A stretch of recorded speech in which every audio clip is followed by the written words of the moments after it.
I was joking the whole time. Look, you're hot. You're hot. Shut the fuck up. It's hot. You're not Rex, bro. Shut up, I bro. never said I'm Rex. You're not Rux. Rex. I never said I'm Rex. Anyways, do you have a motivational video for us, bro? Oh yeah. I don't have a video, but I'm gonna read you guys something, and then you guys are obviously gonna see it on the screen right here. Want me to play some valid music behind you, like on some edit shit? You can, yeah. I bet. You ever played Minecraft? Yeah. So in one of the screens, there was this random ass poem that came up, right? Okay. And the poem goes, 20 years from now, you will be more disappointed by the things that you didn't do than by the ones you did do. So throw off the bone lines, sail away from the safe harbor, catch the trade winds in your sails, explore, dream, discover. That was in Minecraft? And that was in Minecraft, bro. And the caption is like, oh, we didn't understand that 20 years ago. Because we were kids.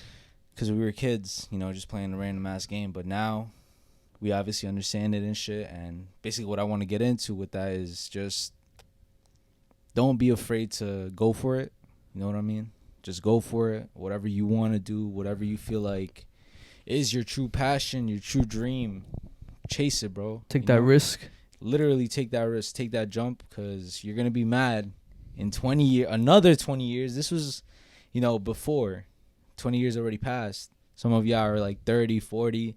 Some of y'all are our age and shit. Maybe y'all haven't even reached that time, you know? So take the risk now. Follow the dream. Whatever it is, bro. Just go after it, bro. Because you're going to fucking... It's worse feeling the regret than the uncomfortable and the fucking torture that's going to feel getting there. You know what I'm saying? No, that is. Remember, do you want to suffer and be broke for a couple years? Or be rich and financially stable for the rest of your life? Or even that's facts. But even if you're not rich, as long as you're doing what you love, that's low-key all that matters. You know what I'm saying? And with that being said, Clown Boys. Is that Chris?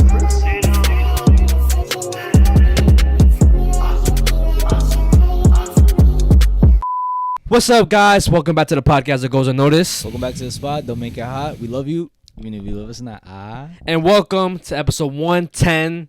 Shout out to all the listeners on Spotify, Apple Podcasts, Instagram, Facebook, YouTube, TikTok, and Patreon.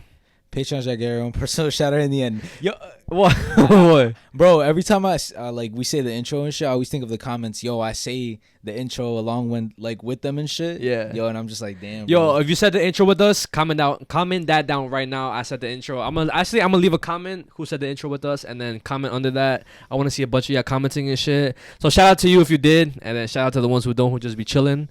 But again, shout out to everybody who showed love previous episode. I'm gonna keep saying this forever because y'all always go crazy every single episode. Last week was valid. This week's gonna be valid again.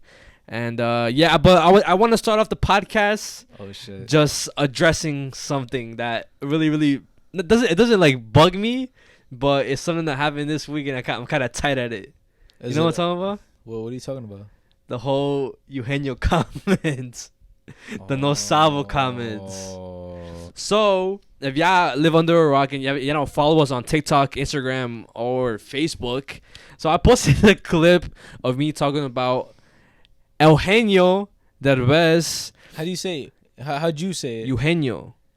And it's Eugenio? Yes.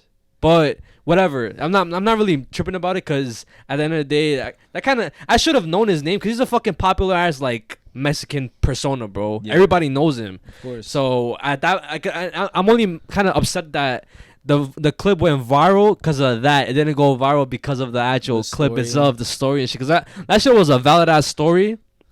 But again, I took it to the chin, and like, and in the beginning I was kind of like, damn, I know this is about to be like mad comments saying that shit, but I just took it as, you know what, fuck it, it is my fault for being a SABO kid. Either way, you shouldn't be tripping, bro. Like, no, I know, but it's like I've always breath of fresh air. I know, fucking, bro. What's the other one? Baton Rouge, Baton Rogue, bro. Nah, I know, bro. But like, it's something to do with me, because you already know I'm a perfectionist. I like to say everything correctly, and I hate it whenever the clip goes viral and it's something that is not because of the story or whatever. But like I said, I just thought it was annoying in the beginning, but now it's kind of funny because I see the comments and like it's just funny because people are saying how like, oh, bro said Eugenio del vez. I thought he was talking about some Asian fool or whatever.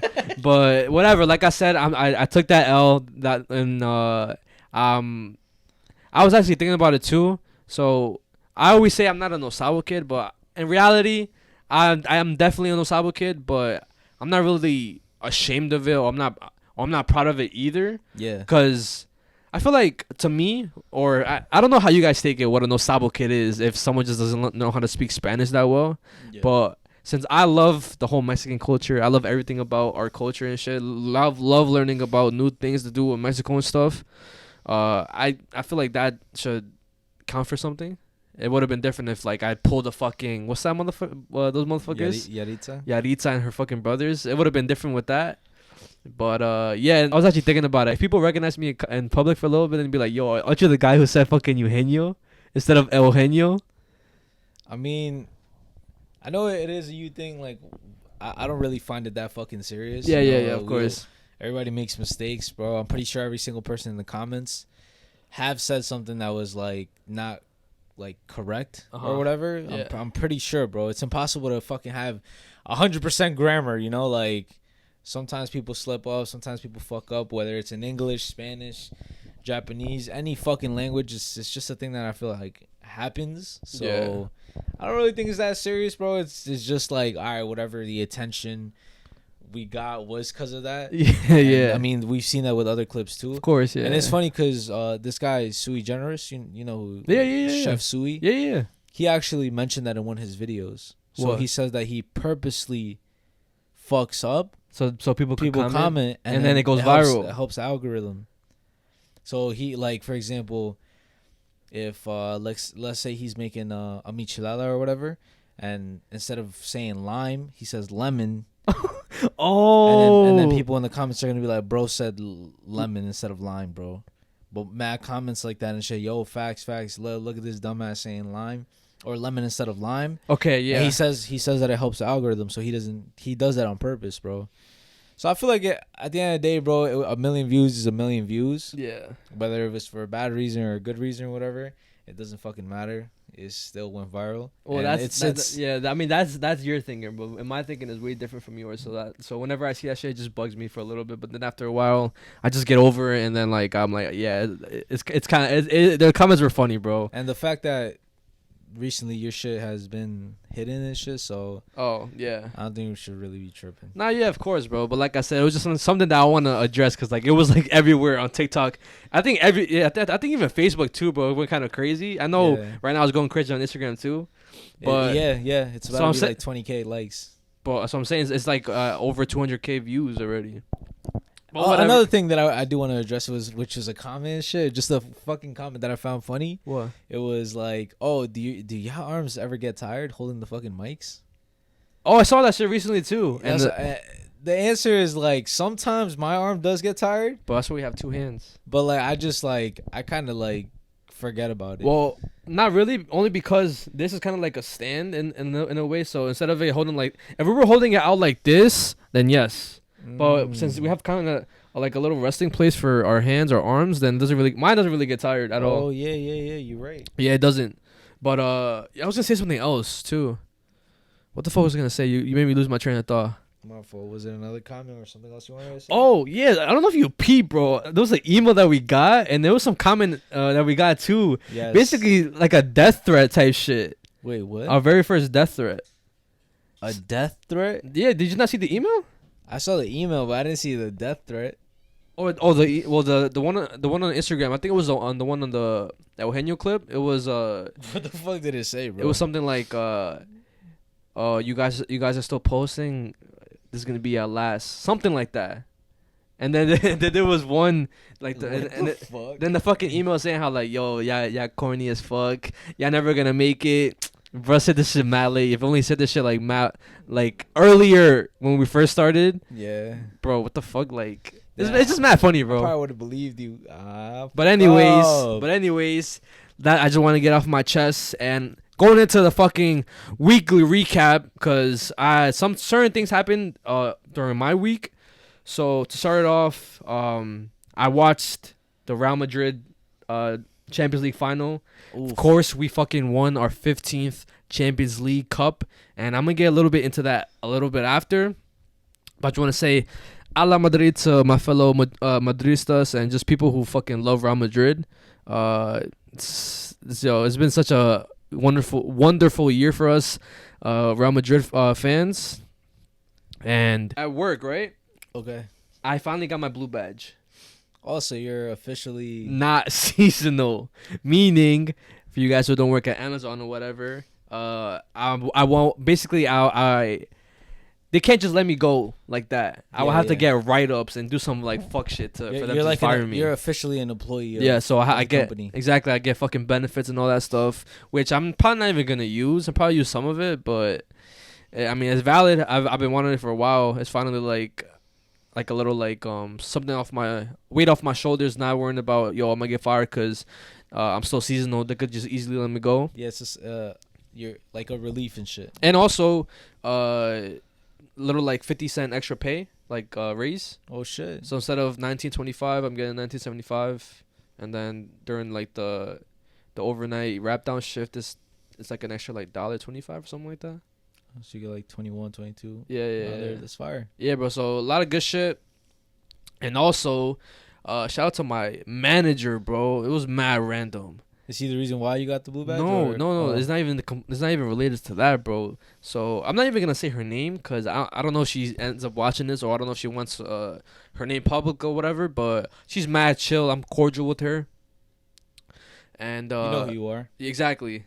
So on Wednesday, I was moving some pallets from point A to point B or whatever, and I always see her. And this time it was different. So she saw me, right? I was moving the pallets. Okay. And then she took a double take. And I thought it was because of my blue badge, because I was basically gonna congratulate me for my blue badge. And then she looked at my face, and then she looked at my tattoo, and she was like, "Wait, you have a podcast?" And then obviously I got all like smiley and shit, and I was like, "Yeah, I do." And then she was like with the green light, and then another guy with bangs or and a beard, and I was like, yeah, and it was like unnoticed. And she was like, and I was like, yeah, that's me. Bro said bangs and a beard, bro. Nah, I'm not gonna lie. What the fuck? And then I was like, yeah, it's me. And then she was like, yo, you guys have a fucking following. That's just fire. And then she basically saying how like, oh, I'm gonna support you and shit. I'm gonna watch the podcast, watch the clips and stuff. So yeah, bro, mad random too. It's also like just another sign that our audience keeps growing. Our fucking pages keep expanding to other people from the island as well. So that was pretty cool, bro. 100%, bro. And shout out to you, even though you said I have bangs and shit. It's cool, at least you're supporting. And I'm pretty sure a lot of people have the same thought and stuff with my fucking hairstyle. Trust me, guys. Right now, it's in the process of changing. That's one thing I wanted to address in my whole weekly recap, whatever. Is I don't know why we keep saying address, right? But that's one thing I wanted to talk about. My hair, right? So I get haircuts often, right? Yeah. And I haven't had a haircut in I want to say a month or 3 weeks. We get it every 2 weeks, right? Yeah, low key it was every week recently. Oh no. Yeah, I was getting haircuts mad often, but I'm trying to grow my hair out to a different style. I'm trying to grow this basically just wolf. Make sure my hair is full for whenever I want to go get my hair cut a certain way. Do you want to reveal how your hair's gonna look, or are you just gonna keep it a secret? Nah, I'm gonna keep it a secret for now. I'm trying to save it for when we go to California and shit, which is getting fucking close. Facts. Literally a month, 2 months away. Yeah. But yeah. It's fucking closer than what we think and shit. Even though it's only 2 months, boom, it's about to be fucking a less week, you know what I'm saying? Yeah, well, to be fair, we're going into next week already, bro. And we're already in kind of mid-June, a little bit. Yeah, it's mad. It's so fast. Time's going by so fast, and it's crazy that we're already in the fucking warmer weather. It was just fucking cold a couple weeks ago. In 6 episodes, y'all probably gonna see us in California, but that's how long. Are you doing the countdown like that? That's how long? It's 6 weeks, yeah. But anyways, I said.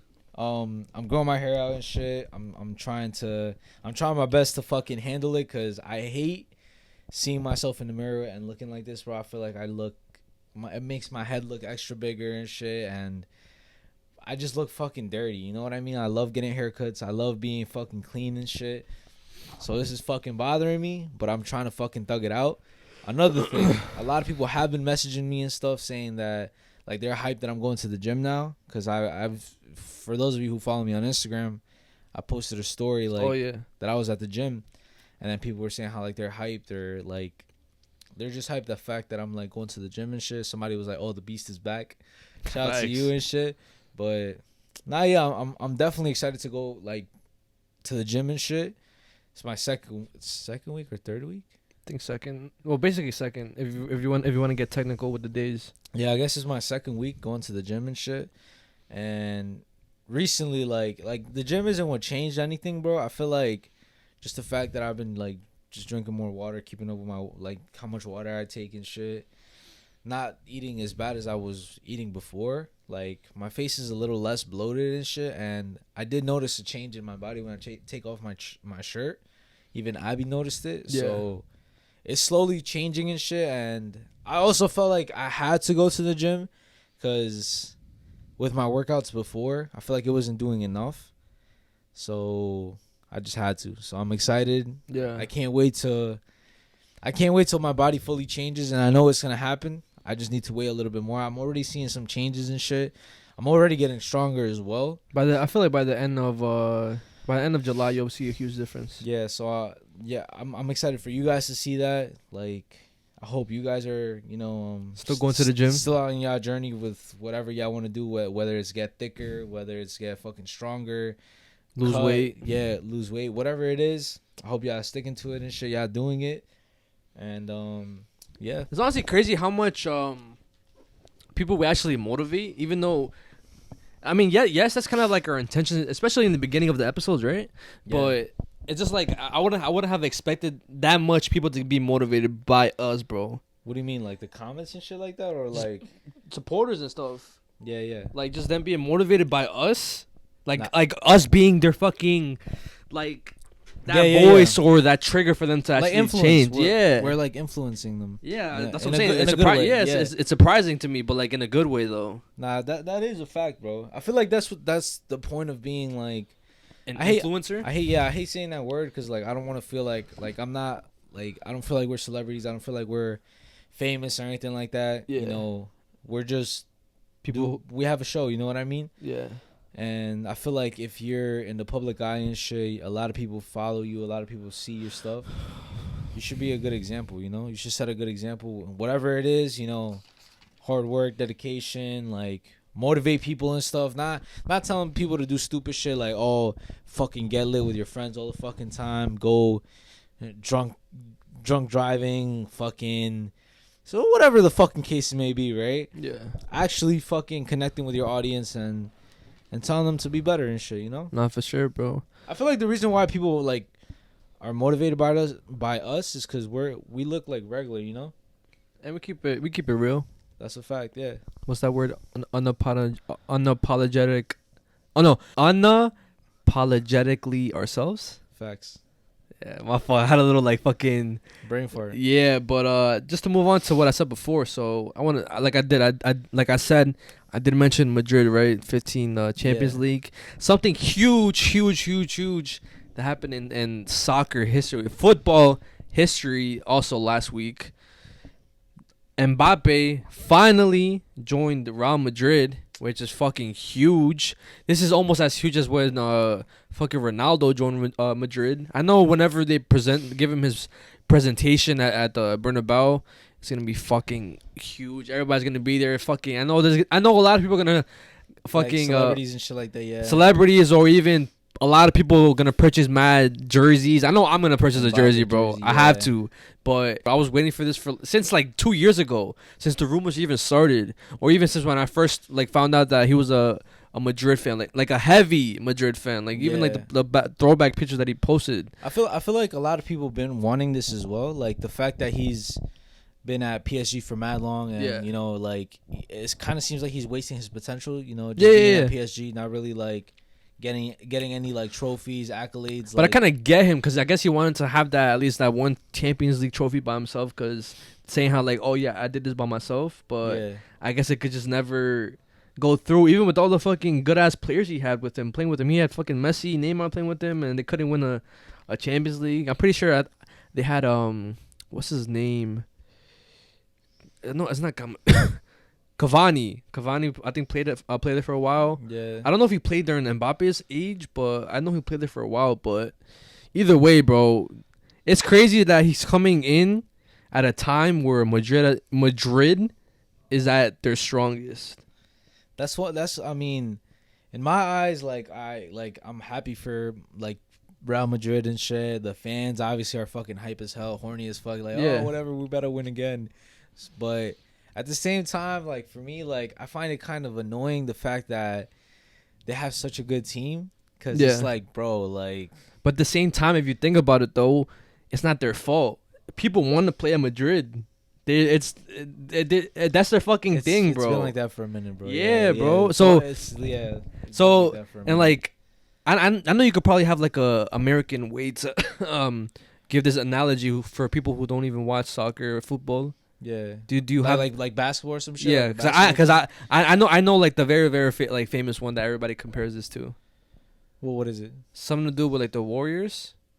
Oh yeah. It's like Kevin Durant joining the Warriors and shit. Exactly, like and then becoming like a fucking dynasty. Exactly. Yeah. Nah. When that happened, yo, like that shit was like exactly like this, bro. Exactly like this. But the reason why that was a little bit more cringe, like the whole basketball one, the basketball ones, is because that guy Kevin Durant, KD, he was on a team by himself. No, he wasn't on a team by himself. He basically left the team that couldn't beat the Warriors. So it's like if you can't beat them, join them. He did that shit. So everybody called him a snake. Like, oh, this is the worst like fucking bitch move in NBA history or whatever. Him joining a team, making it a super team and shit. And obviously they're gonna win they're gonna win, bro. But it was impossible for them to lose, bro. Mm-hmm. So it's the same shit now, bro. But it could be a possibility that they lose though, or a possibility that it could go wrong. But it seems very unlikely, bro. It does, because I know Mbappe does really really well under pressure, but it's still a possibility. It's not as like they're not unbeatable, bro. Even fucking whenever Messi, Neymar, and Suarez played at Barca, they were still pretty beatable, but they were only like unbeatable, especially in the Champions League for like just 1 year. That's it. Yeah. So, I mean, it is a game. You could win, lose, whatever. So, we never know. But like I said, I just hate it because like, bro, it's like, come on, bro. I don't give a fuck. I don't give a fuck. You're hyped because you're a fucking Madrid fan. Exactly. I don't give a fuck. Fuck these motherfuckers. Yeah, like it just seems like predictable now. Now, whenever we see the games and shit, we kind of have a feeling of who's gonna win everything. But you know, that's what somebody else mentioned as well, that a lot of other teams have to start making like chess moves as well. Start fucking getting good players, because the only good teams out there right now is City and Madrid. Barca is fucking trash now. Like, I know they got a new coach. I heard too that like Barca's like gonna have to sell mad players, like, or they're not gonna be able to keep some of their players because they don't have enough money. So I'm saying, like, bro. So I feel like people just need to tee up and just, I guess, either buy players or just train harder. Cause you know what the crazy thing is, what I found out about all of this shit. Cause I saw people complaining that about the whole super team, how we've seen this before in history with like I think during like the early 2000s when it was R9 Beckham exactly, and but I feel like this is a completely different thing from that, and I feel like they're doing what Barca did before, so. They bought Vinny when he was young. Obviously, he's still pretty young. He's like 20, 21, 22, something like that, right? Mm-hmm. 23. And in the beginning, everybody thought he was a flop. He was trash at like... yeah. Exactly. He was trash. We all saw it. His finishing was horrible. Like, he couldn't really control the ball that much. And now, he's a fucking contender to be a Ballon d'Or winner. He might win the Ballon d'Or. Exactly. I feel like he will, bro. He won the Champions League. It also depends how he does in like the Brazil team. Yeah. Which that leads to another conversation. But anyways, go. But and then also Rodrigo. I never expected Rodrigo to be this good, bro. but he surpassed my expectations. And then Bellingham being that's the only person that they actually spent money on who was young and is actually performing really good. So I feel the difference is for with this team is that these motherfuckers are not even in their prime yet. They're young, especially Mbappe. He's getting to his prime. Yeah, so I think I see what you're saying. Exactly. Like it's like not a super team, but at the same time it is, only because it's not a super team because they got them young. So it was still kind of like a potential, like Exactly. like it was a potential thing, but they were being smart and like had faith in the players. Yes. Like, these motherfuckers are gonna grow into superstars. And look what's happening, Which is bro. happening, And it's so crazy to me how young they are, bro. I want you guys to think about this, bro. So Vinny, he's 23. Bellingham, 21 or 20 years old. Mbappe, 25. Valverde, he's 25, I think, as well. Camavinga, he's under 25. There's a lot of people under 25, bro. And they're young and they're good as fuck, bro. Yeah. And obviously, we know Toni Kroos, he left Madrid recently as well, leaving only Madrid. Exactly. But I think he's only gonna play one more year, then that's it. Probably on his way out as well, yeah. So they're gonna have to figure out their midfield soon. But again, I just want to say that this is what Barca did. Like Barca had players from like way like when they were younger, but these motherfuckers are growing them from like the ground up. Like before, when it was the Messi, the Ronaldo era, both of those teams were fucking insane. You know what I'm saying? Yes, bro. From the goalie to fucking the striker or whatever, bro. It was literally fucking stacked, bro. Every single time, it was literally, bro. This happens all the time. That's what I'm saying. So bro. I get what you're saying. Like it happens and shit. But what I did want to say, I know we're not gonna turn to sports podcast and shit, right? But this is relevant right now. Yeah. A lot of people were like, it was a whole debate and shit saying that Vinny is better than Neymar or whatever, better than. Yo, Neymar. you know, crazy. I was gonna talk about that as well too, bro. What the fuck? I knew you were gonna talk about that shit, but in my opinion, I don't think Vinny is better than Neymar. Nah, bro. of course not. Like, only because I feel like you could replicate Vinny's playstyle. You can never replicate Neymar's playstyle at all, bro. He was one of a kind. And not even just that, bro. The stats literally prove it, bro. Of course. Like if you compare their stats at the same age and shit, bro, Neymar is just, bro, like years like ahead, bro. Yeah. And also, like, a lot of people have that very big argument and shit. Neymar was literally competing with Ronaldo and Messi. Bro. It's like, so that's one tragic ass like football, like, I guess, story, bro. He had to compete against them, and it was impossible for him to ever win the Ballon d'Or, bro. Because if Messi didn't win it, Ronaldo would have won. Ronaldo was gonna win, and if Ronaldo didn't win, somebody else. Like there was a whole bunch of people, Suarez, fucking Lewandowski, Harry Kane, like so many fucking people that were potential and shit to like fucking win it. He was always in conversation, bro. It was always like the top three was Ronaldo, Messi, Neymar. Yeah, bro. You know what I'm saying? Or Messi, Ronaldo, whatever. You know what I'm saying? I'm not saying fucking in order, but it was always them three. Everybody always talked about them. Everybody always wanted to play like Neymar and shit. With the skills and stuff, the flash, like. He just looked cool on the ball. Personally, he looked like a cool player. Exactly, bro. He's like what kids would want to play like. You know what I mean? You think, again, this is probably like the last question to end off the sports segment or whatever. I want to add one more thing before you do, but I add it then, because this is something different. Oh, I was gonna mention something else, right? So recently. So everybody obviously speaks about the NBA. The NBA is like a fucking staple and shit. Basketball, you think NBA and shit. Yeah. But recently, right, like the WNBA, and I know like it sounds crazy the fact that I'm even mentioning the women's NBA and shit, and no shots towards women basketball. Like y'all doing y'all own thing, But for a minute, nobody gave a fuck about women's basketball, bro. Yeah. But now, bro, it's literally being talked about OD, bro. Because of a player? Because of a specific player, yeah. And obviously a lot of people are going to say, and like, people are getting... this is what I want to get into, right? Okay. So they are talking about it because a certain player, her name is Caitlin Clark. Okay. She went viral on TikTok, bro. Like, or social media, bro. Yeah. She went fucking viral. Like, that's how I came across her, bro. Mhm. It was in the time when it was March Madness, fucking college basketball and stuff. You know, you have like, oh, who's gonna win it and shit. Like, the championship for college and shit, college basketball, and she went viral during that time, bro. Mhm. She was literally doing fucking amazing. She broke like the NCAA like scoring record for girls and guys, bro. Damn. She broke like a record or some shit like that for both, bro, men and women. So like people were already like, yo, this she's doing valid. She's doing lit, good, bro. You doing know what I good mean? shit, yeah. She's fire, and people were fucking supporting her. A lot of people were going to her fucking games and shit.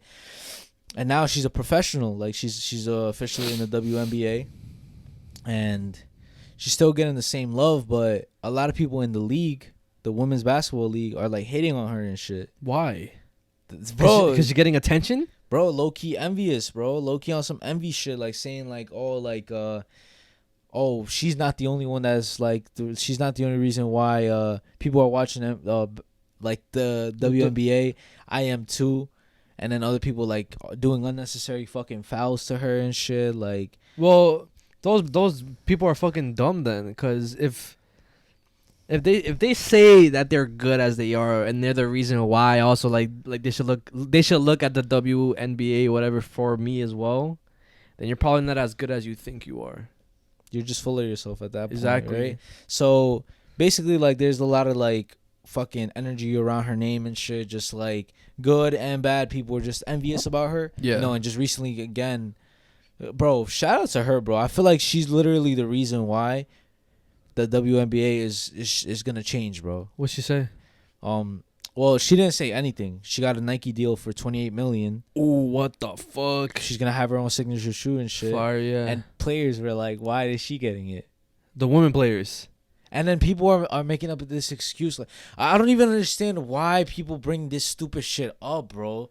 Like, oh, that she's a white woman. Like, Who gives a fuck? What She's the good. What the fuck does her skin color have to do with anything, bro? Like it has absolutely nothing to do with it, bro. If you want to involve skin color, bro, literally all of the men's basketball players that have a signature shoe and a Nike deal are black. yeah. You know what I mean? Bro, if you see the top players who have the most sold shoes, Michael Jordan, LeBron James, Kevin Durant, Kobe Bryant, Yeah. those are all black people, black guys. I mean, it has nothing to do with skin color, bro. It's just business is business, bro. And it's also how good you are too, and how marketable you are. Exactly, bro. At the end of the day, bro, people are watching basketball games, and you could see it in the ratings as well. Somebody pulled up stats and shit on TikTok, and literally the people who were watching it went from like 9,000 to like 20,000 just because of her. Just because of her. And they're watching only her team's games. They're not watching everybody else. Any other team, bro. Well, they are kind of like three teams. Three teams are on top. Yeah. But her team is on top, bro. While her team was low-key dead last year. So she's changing everything. And now before, they were taking public flights and shit. Now they're getting chartered flights, like private jets to other states and shit, bro. Yeah. And it's all because of her, bro. I mean, bro, that's good for her then. Fuck the haters, fuck all that shit, bro. Because at the end of the day, I feel like if she just ignores them, obviously she's definitely ignoring them. But she probably doesn't give a fuck, bro. Just recently, she did mad good, bro. Dropped like 30 or something. That's bro. valid, bro. She's She's fucking shitting on everybody that's fucking hating on her, which is good. Basically, my point that I'm trying to say, just to get to the fucking, to your point? Yeah, to my point and shit, is just I don't understand why they're hating on her. Like, I really don't. Like, before, if y'all really feel like so fucking hurt because y'all didn't bring the attention before, like, maybe there are better players than her, but bro, like, y'all didn't get the attention, bro. Yeah. Like, just let her fucking thrive, like, you don't have to fucking dick ride her or whatever, but like, What was the main reason why she got attention in the first place? Like, what did she do? Or like, she's just nice, bro. she's just nice. That's literally it. But like, it's also like I understand it's probably because of the broken record shit. Broke the records and stuff, and also her team wasn't really considered like a good ass team. And now but she made it a good ass team. That's fire. Okay. So like, she's just a good ass player. I feel like that's the reason why I even watched her. Yeah. Because she was doing shit that like I'm just like, damn, like this shit's fire. Like how's she doing that? You know what I mean? This just goes to show that if these bitches, these motherfuckers are complaining about why is she getting all the attention, then they gotta work fucking harder and get better. Then fucking show the world, show the people watching the WNBA why they deserve to watch you as well, not just her. Exactly, bro. She's not over here talking. She's not doing any of that, bro. She's just goes, does what she has to do, play fucking basketball, and that's it. Goes the fuck home, bro. You know, the crazy thing is that I feel like that's for everything. Like, yes. It always takes one person to trigger something to, I guess. It's like us, bro. Yeah. Like us. Somebody, like, I'm not saying this is what they say about us, but what somebody could say, like, oh, why are they mad cringe and shit, whatever them. And they get all these views, getting attention. all these views, and me, we don't. Like, it's like that, you know what I mean? Like, oh, you know, we're lit too. Like, why are they getting all the attention? Like, it's like fucking hater envious, bro. Like, it's cringe, but yeah, that's a little thing that I wanted to get into and shit. Now that's valid, but like I said, bro, it's really, really true. Whenever they say that it takes one person, one black sheep, in like a certain industry, a certain thing, to just get everything, to get basically the whole league, the whole, I guess, whatever they're doing, recognized and bro, like make it cool. Like I said, her games, bro, like it's fire, bro. Like, like for a minute, oh, I know I'm taking so long on this fucking segment, but for a minute, like all women's sports was talking about how like they don't fucking get enough money, they don't get enough money. I mean, that's been the thing. That's been the thing that people talk about, and it's because they don't get views. They nobody fucking watches them. Yeah, and again, it's nothing towards women. It's nothing towards the fact that they can't play. It's just that they don't fucking watch them, bro. I don't know, for whatever reason, people don't watch them. But now that people are watching them for a certain reason, a certain player, people are hating on them. Shouldn't they be like, yo, bro, we got to support each other. Women stick together. You know what I'm saying? Like, I was about to say, isn't the whole woman thing, women support other women? That's what I'm saying. Like, is this? Like, bro, like, I'm pretty sure it's like, y'all got each other's back. Like, y'all women, y'all have to protect each other. You know what I'm saying? Yeah. But it's more like, I want all the attention, not you. Like, shut the fuck up. Like y'all never gonna go anywhere, and it's gonna continue being the same shit if y'all really have that mentality, bro. That's just how it is, bro. And it goes for everything. Literally, it goes for everything, bro. In this specific situation, that's the topic. Like, y'all just gotta support each other, and like I said, y'all don't have to dick ride somebody. Y'all just have to, you know, like give them their flowers and shit. To move on from the sports talk, right? So I want to know what you think about this. Maybe like give me your opinion, or if you think this teacher went too far. So this happened last month, I believe. I just never talked about it because I forgot about it, and especially because we always used to talk about just like a bunch of other shit that kind of made me like push it to the side. Yeah.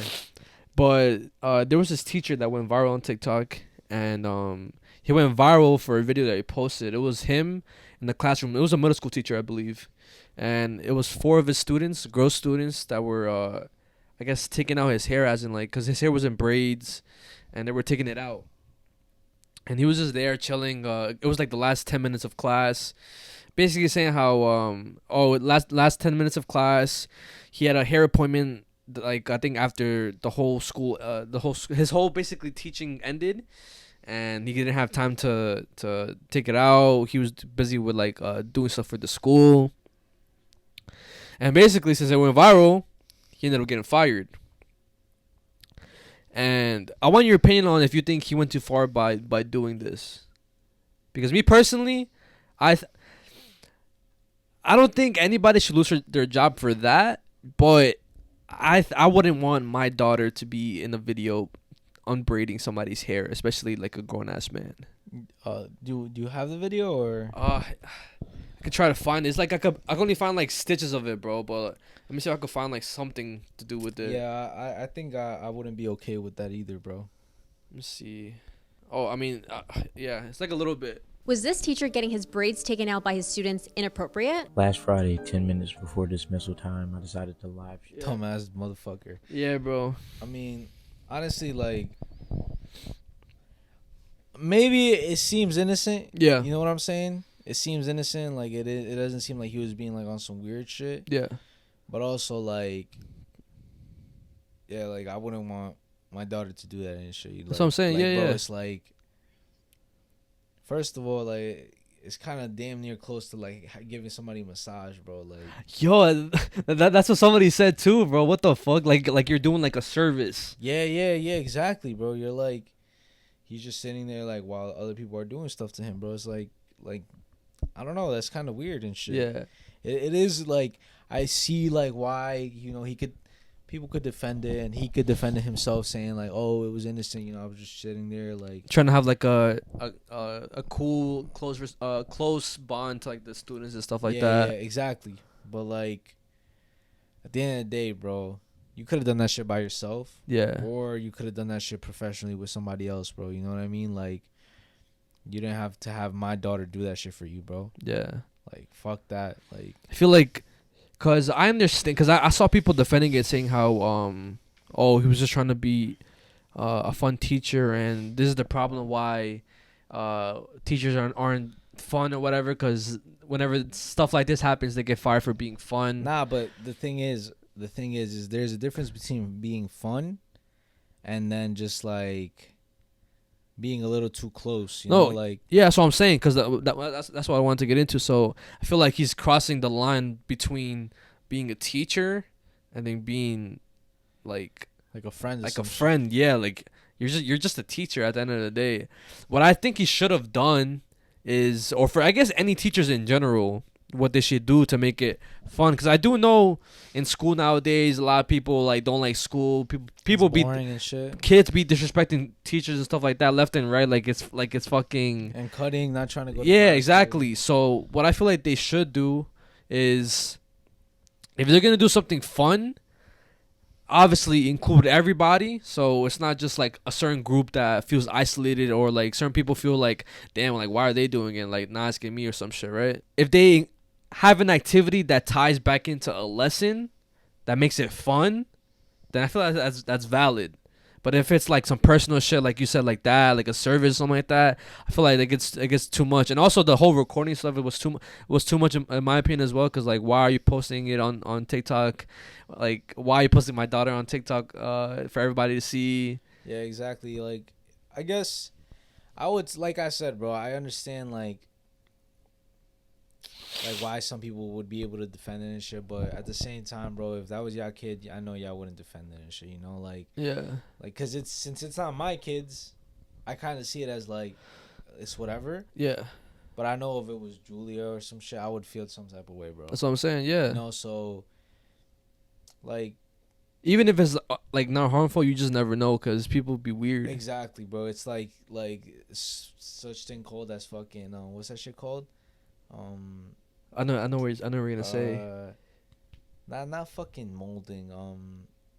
Grooming? Yeah, From a grooming? It's like you're grooming somebody. Like that's how close y'all are. Like y'all get next to each other. You touch the teacher's hair. Because me when I was younger, like I would feel weird touching my teacher. Like yeah, like even giving them a hug, it would be like yeah. I'm hugging you. Like. But you see, there's double standards, though, I feel like. Because if your teacher was, like, bad, you wouldn't give a fuck. No, I do. I would. You would? As a kid, I had, like, pretty teachers. But, like, I felt like I was doing something wrong, like, by giving them a hug and shit. But nowadays, I feel like people, like, especially horny-ass jits, fucking guys, they don't give a fuck. I remember giving one of my teachers a kiss on the cheek. Whoa. What the fuck? When? What grade? This is young. What grade? Like, hey, first grade? No way. Wait, but did she ask you for a kiss, or you just did it? No, I think she asked me for it. Bro, look, he got groomed as a kid. But like, I saw it as like, cause like she was my favorite teacher and shit. Like, but maybe I don't know. But that's what I'm saying. Double standards, bro. Yo, double standards. So what if a girl did that to a guy teacher, bro? What's going on here, bro? I just thought about that shit right now. Think about that too, bro. What if it was a guy teacher? Nah, I slapped the shot. Julia ain't kissing nobody. That's what I'm saying, bro. But what I also want to say is, yo, did I low key like? Bro, there's also double standards as well, cause like there was also a teacher that was a woman who was getting her hair braided by students, and she didn't get fired. You see, That's what I'm saying. Double standards. Yeah, I mean, because we obviously expect the guy to be a fucking weirdo, but we never expect the woman to be a weirdo. which is very possible. Like I saw this thing where this teacher was faking being like a 13-year-old to like. To fuck her students, right? I saw that shit too. Students in general, No, that shit. Yeah, she I think she was doing like TikTok dances, sending them TikTok dances, and then she was pretending to be 13, bro. Like whole time she's like fucking 30, I think, or something like that. So there are creeps, whether it's fucking, it doesn't discriminate whether you're a woman or a guy. You're fucking, if you're a fucking weirdo or whatever, that's what you are and shit. But damn, bro, they should have held the same standard to the fucking women who was getting. Yo, that's what I'm saying. That's what I'm saying, bro. Crazy, bro. That's what I'm saying. Even me, in my eyes, I wouldn't find it weird if people were braiding like a woman's teacher's hair. Yeah, that's what I'm saying, bro. And like I said, bro, I'm pretty sure if you ask fucking jits, like 20 jits in a room right now, bro, guys, and there's a bad teacher.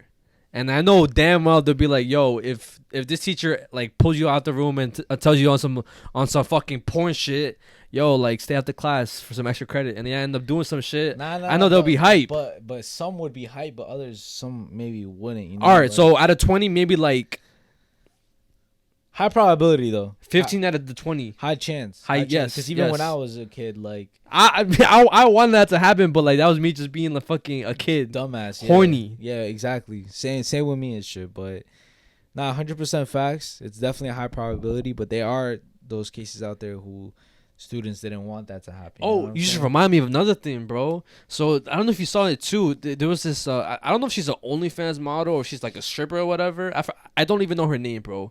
But there was a guy, or there was a kid actually. And let me know if you will have your kid do this or if you would not allow this or whatever. Oh, Corelli Reese. Something like that. I think. Yeah, she danced on a 15-year-old boy. Yes, for his 15th or something like that.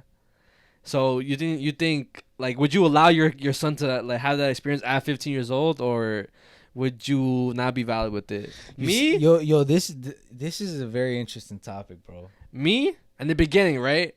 I was like, I would let them have it because like I feel like I would have wanted that at 15 years old, being horny or whatever, right?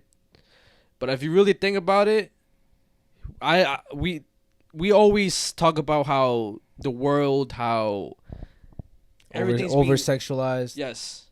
And being exposed to that at 15 years old is crazy. Yes, you can watch porn and all that stuff. All that shit's fake. But this is the real thing. And she's gonna give you a lap dance. You're gonna feel all that shit, bro.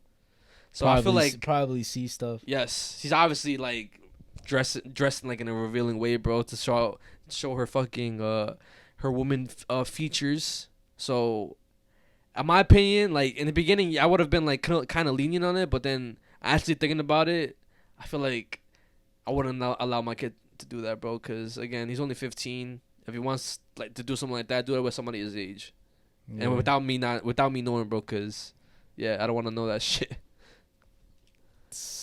What do you think, bro? I really want your honest opinion about it, bro. I mean, like I said, this is a very interesting topic, bro. Like, because if the roles were reversed again, obviously it's a problem. It would be definitely a problem, But in this scenario, you have a boy, not Julia, not Isabella.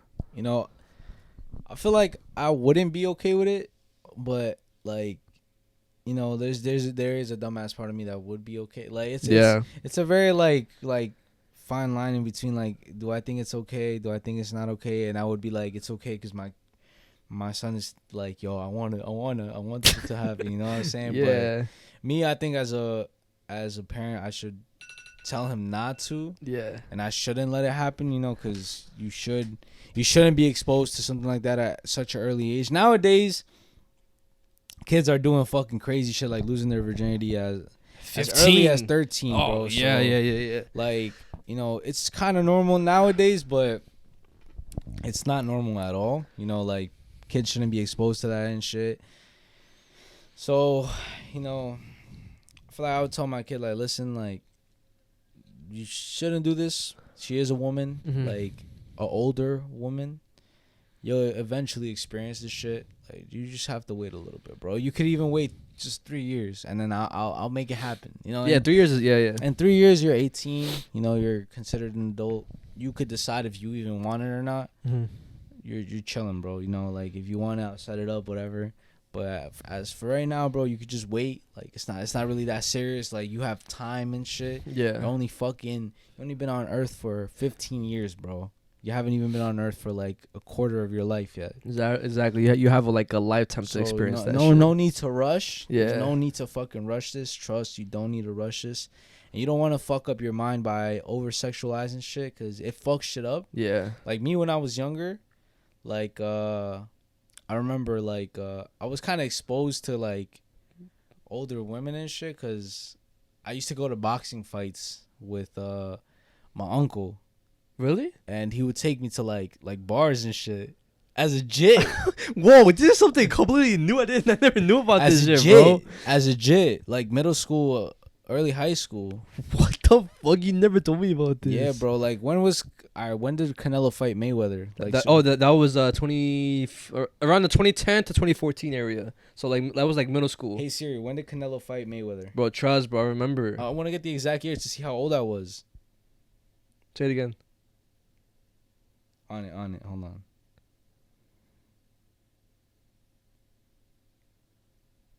Oh, 2013. So when I was 13 years old. No, 12. When I was 12, I was at a bar. Yo, which is trippy, right? If you think about it. But like at the time, I was just chilling. I thought this shit was like regular and stuff, you know, like. And then what happened at the bar? Like, bro, like there was this like fucking the bartender bitch. She had a fat ass, bro. Fat ass, like fucking crazy fat. Yeah. And like basically she was bending over like on the counter and shit. And then your horny ass like that. I was like, yo, I like fucking like almost got out my fucking chair to look. I could just imagine you, because I knew how you looked when you were 12, bro. And like she had like her, like you could see her tanga and shit, like her thong and stuff. I remember it, bro. I remember that shit. So like low key, I got over sexualized when I was younger and shit. You know, I was on some shit. And you know, at the time, probably my uncle was like on some stupid shit. Didn't really think about it like that, cause he probably didn't expect me to see that shit. Yeah, I mean, to be fair, I feel like a lot of them, like, they probably got exposed to that at a young age as well. Cause, bro, I'm pretty sure they drank whenever they started mad young, bro. That's why a lot of Mexican dads, a lot of Mexican uncles are alcoholics, cause they were exposed to that young as fuck. Yeah. So they probably knew about this shit, but they just thought it was normal. Facts. That's bro. crazy. Yeah, bro. But like I said, like I remember that shit, and like also, like I remember like the whole like you know like that, like you know, I got exposed to that at that's same, crazy. Around the same age and shit. So you just brought up like some memories as well. So around those times as well, obviously getting into like all that stuff. In the beginning, it was just some like light like on YouTube, and then eventually it transitioned into like going into Google and finding the actual videos. And then I remember going to like my uncle's house or my cousin's house, and then my uncle he had because it was my cousins, and then my other uncle lived with them. So he had his own room, and then his room had the posters full of like naked women and stuff. And I was like, yo, this is lit. Right, yo, and then obviously I never told anybody, because like I'm not supposed to tell anybody that I saw this shit, right? But how old were you again? Like around the same age as you, bro. Oh, Middle okay. school, like 12, 13. Yeah. And then I remember also whenever I would get a haircut at a specific barbershop, there was a woman. I think this happened multiple barbershops actually, but there was a lot of women barber shops who cut guys' hairs, right? Yeah. And there was always like two or one like good looking that looked good as fuck, who had a fat ass as well. And then I would always be excited to go get a haircut, because I knew they were gonna be there. Yo, because I would stare, bro, as a jit. Corny, bro. It was like, that's what I'm saying, bro. That's what I'm saying. And then like I remember one time, bro, I don't know why, bro. So you know whenever like the barbers, they like line you up, or like they fix your like eyebrows or whatever. I remember one time like I was laying back, right, and her breasts were in my face, bro, and I was just like This shit lit. Yes, bro. Yo, So that's crazy. It's crazy how much like shit was in our faces as a young kid, bro. We just didn't notice it until now, bro. Yeah, bro. Like that's all I'm saying. That's crazy. That's what I'm saying. And also, like I saw magazines as well. Like I've never seen magazines. I just went straight to like videos and shit. yeah, bro. But definitely that shit's poison to the brain. Hell yeah, guys. Like y'all could like everybody could definitely wait for that and shit. Like people get exposed to it way too early, or some people are peer pressured into, you know, like, oh yo, you gotta start fucking bitches, this and that. Like I feel like that happened to me. I talked about that shit before. Yeah, but I mean, take your time and shit. I don't know who we're speaking to right now because most of y'all already older and stuff. Nah, for sure. But if y'all ever went through some shit like that, let us know in the comments. Yeah, comment down. Because I last podcast we told you guys to comment down if you guys had ever saw some fucking some weird interactions at work or something that happened at work, and I saw a few comments that comment their experience as well. So shout out to you guys for even like. See, I saw a long ass one. Which one? A long ass. There was multiple long ass ones. But one that was like, bro, like an essay, mad fucking long. Did you read it or not? I was like, I can't read this. It's way too fucking long. But maybe we'll read it right now, like closer to the end of the episode. Yeah. But let us know, guys, if what y'all opinions as well on what the fuck we experienced and shit. Yeah. Cause damn, bro, I forgot I even gave a kiss to my fucking first grade teacher. That's kind of crazy, right? Yo, bro, that has got groomed low key and they never knew. That's legit, bro. Like that's crazy. I even like I remember having crushes on my. I feel like majority of my teachers. Like I remember having like a. Yeah, I remember, bro. It was like we were gonna graduate and shit. It was already like we were about to dip. Like I was probably never gonna see her ever again. Yeah, you know. But like even though I saw her in the hallways after that, whatever. But like I was like hugging her and I was like, oh, I'm gonna miss you. Yeah, I'm bleeping that shit out. I'm bleeping that shit out. I'm bleeping it out, guys. Whatever, miss whatever. Yeah. And like she's like, oh, like thank you and stuff. And then she was like, oh. I was like, nah, bro. She did that, bro. I was a fucking J, bro. Nah. And if it was the other way around, if I was a girl and she was a guy, GG's. That would have been bad. GG's right there. Damn, I never knew about this, bro. You learn something new every day. That's crazy. Look, he got fucking groomed, right? But anyway, it's not funny. It's not funny. No, it's like a nervous laugh because like it's crazy that we didn't notice this shit. Yeah, like damn, bro. But if that has ever happened to you guys, like you guys don't have to say anything like that. Like, nah, yeah, for sure. That shit is a serious topic, you know, like personal shit. Yeah, but you wanna move into your topic? Yeah, we can move on to I guess something that I have. I bet it's a video. I always have the fucking videos and shit. Yo, my dad's never knew that about you, bro. That's crazy. With the bar shit or the teacher both. Obviously, I feel like we kind of relate to the barbershop thing, or maybe not. I don't know if you ever had women barbers. That happened to me too. Yeah, bro. 525,000 a year, 10,000 a week, 1,400 every day.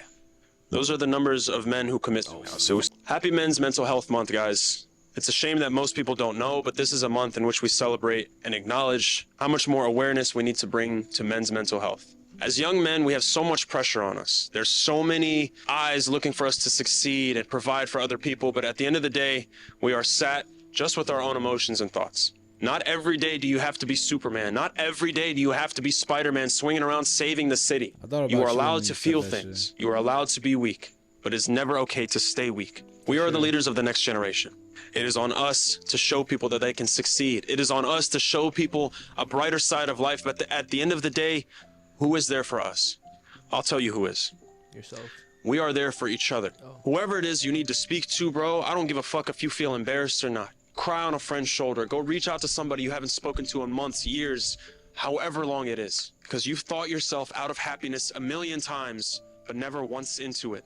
Happy Men's Mental Health Month. I love you guys. There's take a bar care of right yourselves. there. Take care of each other. Much love and peace.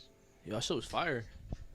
That shit was fire. Yeah, so it is June, which is Men's Mental Health Awareness Month. Yeah. And I guess I just want to get into that and shit because I feel like a lot of people don't really talk about that, or I feel like it's just kind of overlooked. You know, Yeah. Nobody really talks about it. I saw some people, you know, post about it and shit like that. You know, but it's not really like relevant and shit. But yeah. So also with Father's Day coming up as well. Oh yeah. So I mean, I just want to ask you guys, are men supporters? Because I feel like we usually address women supporters more.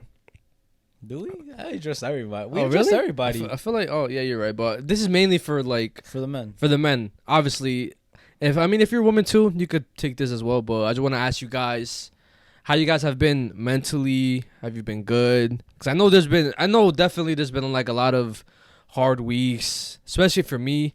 Pretty sure for him as well. Yeah.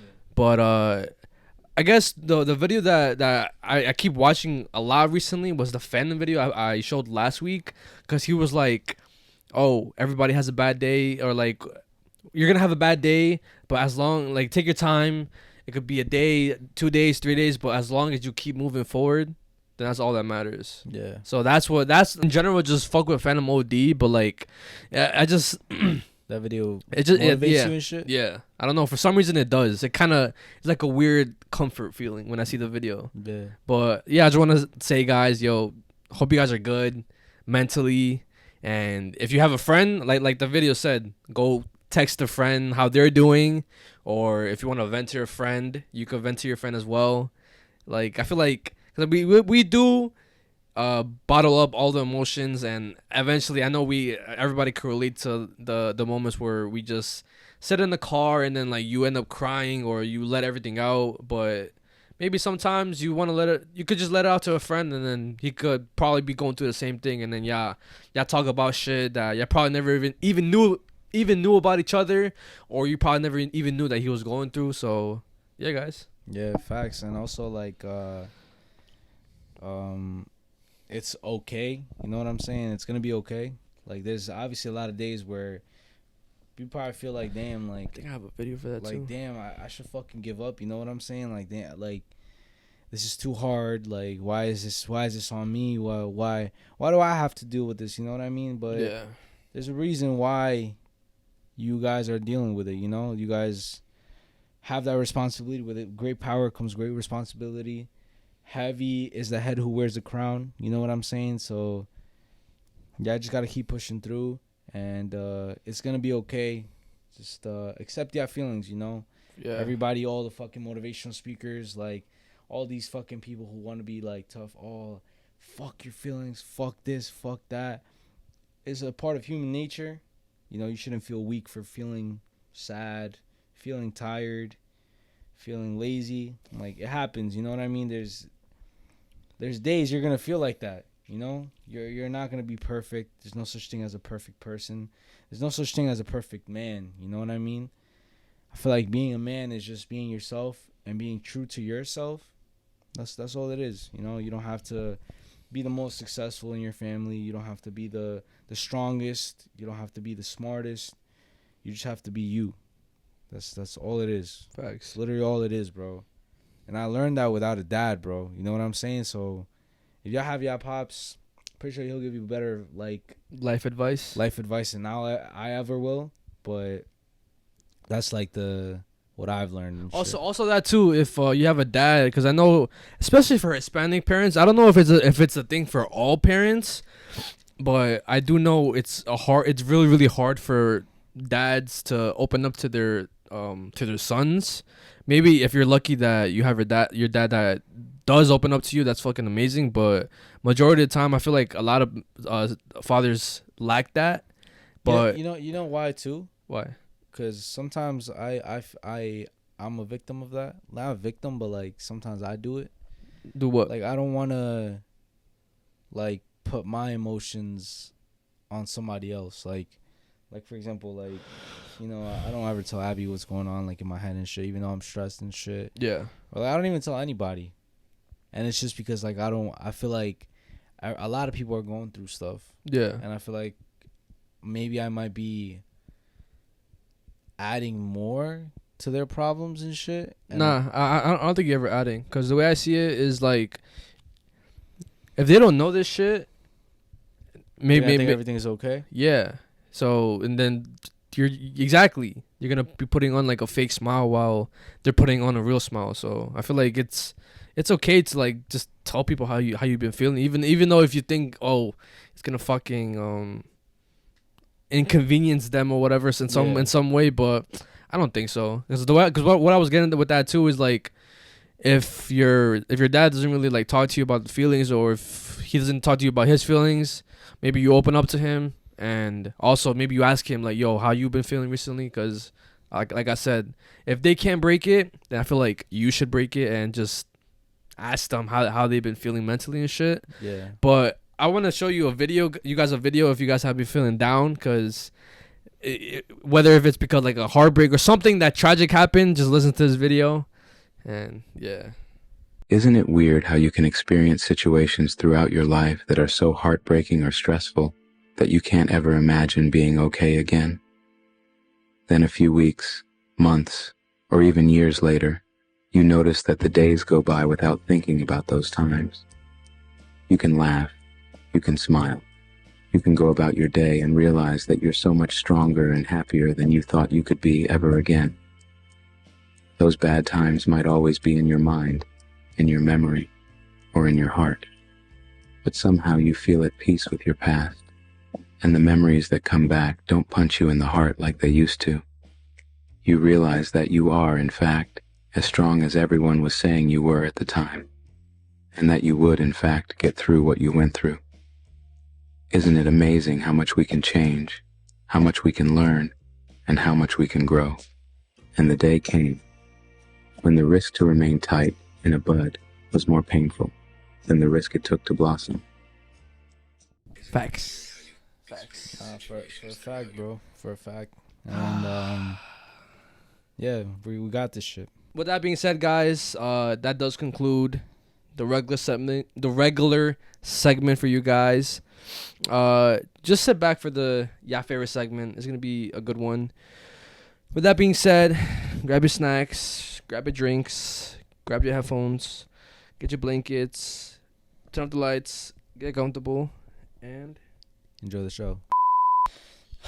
So you want to start? I start. You start. What start? We start. You start. Me start. Mista, Musta, Mickey. Anyways, we're back from our regular schedule break. And yeah, just sit back, guys. Y'all gonna fucking enjoy this shit. I just remember to cut this out. I remember, like, shut the fuck up. Shut the fuck up. I'm not cutting that out, bro. But again, guys, like I said, we're back from our regular schedule break. And yeah, just sit back, guys, and just enjoy it, bruh. Alright, so I guess I'm gonna start it off real, like, I guess not soft, but it's pretty fucking scary. Okay.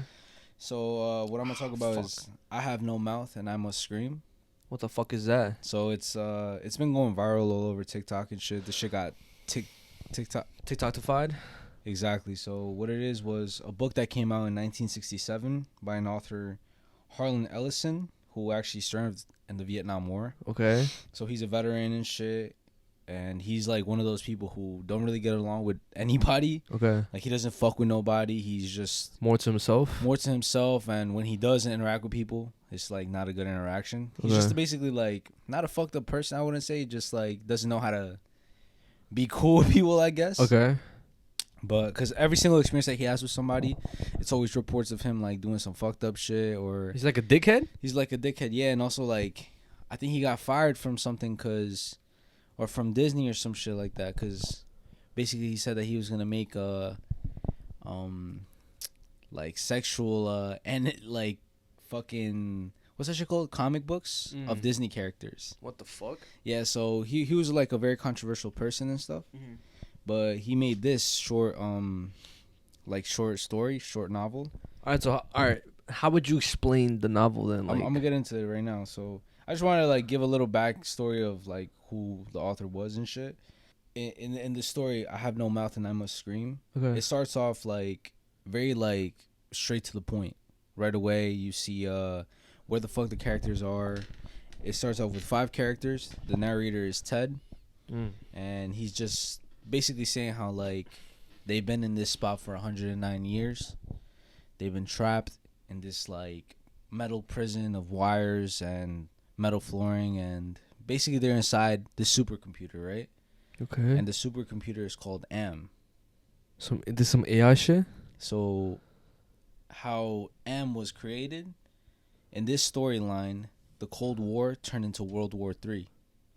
Okay. So World War III in this, like this universe and shit, it turned into like, at first it was like regular war. Then it started getting so advanced to the point where they needed to rely on computers to basically fight the battles that they couldn't fight and shit, right? So they all created like 3 supercomputers, which was the American AM, the Chinese AM, and the Russian AM, right? So it was 3 supercomputers because those were the 3 people or 3 countries that were basically doing World War III, right?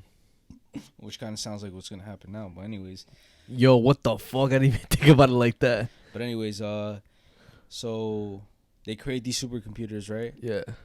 And eventually one of them gained life. It becomes they were all AI, but one of them becomes sentient, or It became conscious of itself. it became alive, yeah. And it took over the other 2 computers.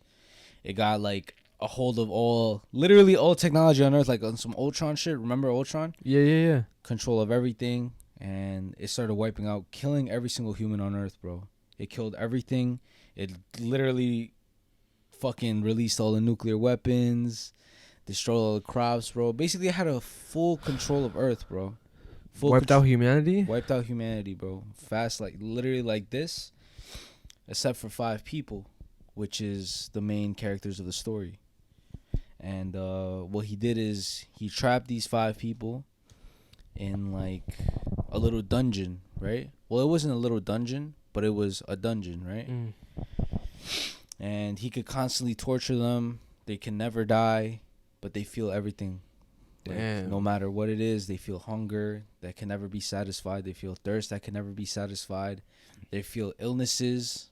Like it's just basically A torture chamber? It's basically hell, bro. That's what it is, bro. It's basically hell. And the story, they've been in there for like 109 years, and they haven't aged. They haven't changed anything. Like they're just basically in there forever, bro. So the story continues, right? The story continues, whatever. It starts off like that they see one of the characters hanging by like their ankle and shit, and they're fucking dead. They look up, and then they look at him, and he's like, wait, what the fuck? Why? How is he up there, but When he's right here. he's right next to us and shit. So it's just this ongoing cycle that they could never die. They're going to get tortured. They could get skinned alive. Like, basically, like, the most brutal fucking torture methods that you could think of and shit. Happens to them? Happens to them constantly, and they can never die, bro. It's just like a constant cycle. They get tortured. Their body gets fixed. They're basically, like, modified. Like, What the like fuck? the supercomputer AM was obviously so smart and shit, like got all the fucking knowledge in the world that modified their fucking bodies. They're immortal now, right? So whatever, the story continues and shit. They're going through all this torture and stuff, and basically at the end, this fucking fly. At the end, Ted, right? He decides that he's gonna kill like the other people in the story and shit, so they could basically be free and stuff. And then after that, it's just like Just himself? it's just himself, and he gets like the worst out of everything and shit. Damn. What happens to him is that he gets turned into like this slug, like a human slug, with like no eyes and no mouth, no legs, no arms. So he can't scream. He And can't. that's why the story is called "I Have No Mouth and I Must Scream," because he's gonna forever, ever be in pain and suffering. He can't scream. He can't do anything about it, bro. And then I remember you showed me like an audio or something. Yeah. So the audio that I'm gonna get into is specifically about M. So at first, I'm gonna read a little bit of the book. And shit. Okay. So the reason why this specific like story and shit is going so viral is because on TikTok there was a lot of people like trying to discuss who is the most evil character In the book? in fiction. Okay. Who's the most evil character ever? Okay. And this motherfucker keeps coming up, bro. Well, it's a computer, bro. I don't even know why I'm calling it a he, but the computer M is keeps coming up, right? But a little shit from the actual story, right? So at first, M, it meant Allied Master Computer, but then it meant adaptive manipulator, and later on it developed sentience and linked itself up with all the other M's, which they called it aggressive menace. Finally, it called itself M, emergent intelligence, and what it meant was I am. And then it goes to that whole saying that everybody's spamming and shit, which is from like an old philosopher who created that shit, which is in Latin. I sound so cringe because everybody fucked it up on TikTok. But Hey, what you mean? It's just like it's TikTokified or whatever. Uh-huh. So if I say I sound cringe, but I'm gonna say it regardless. So it's cogito ergo sum, Okay. and it stands for I think therefore I am. So whatever.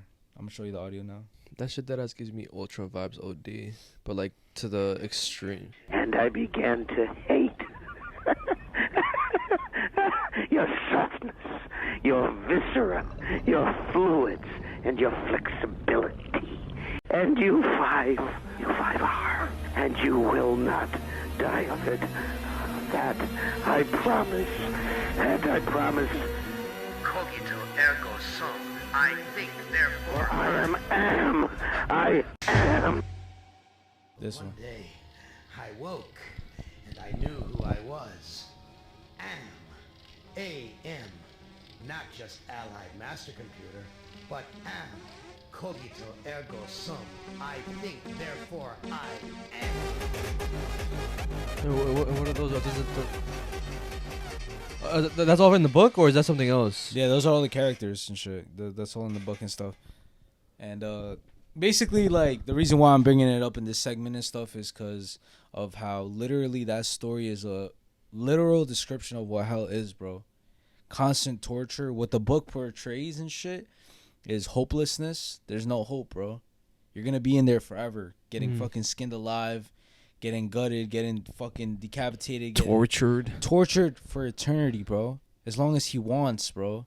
And it's for his own pleasure. It's for his own pleasure, bro.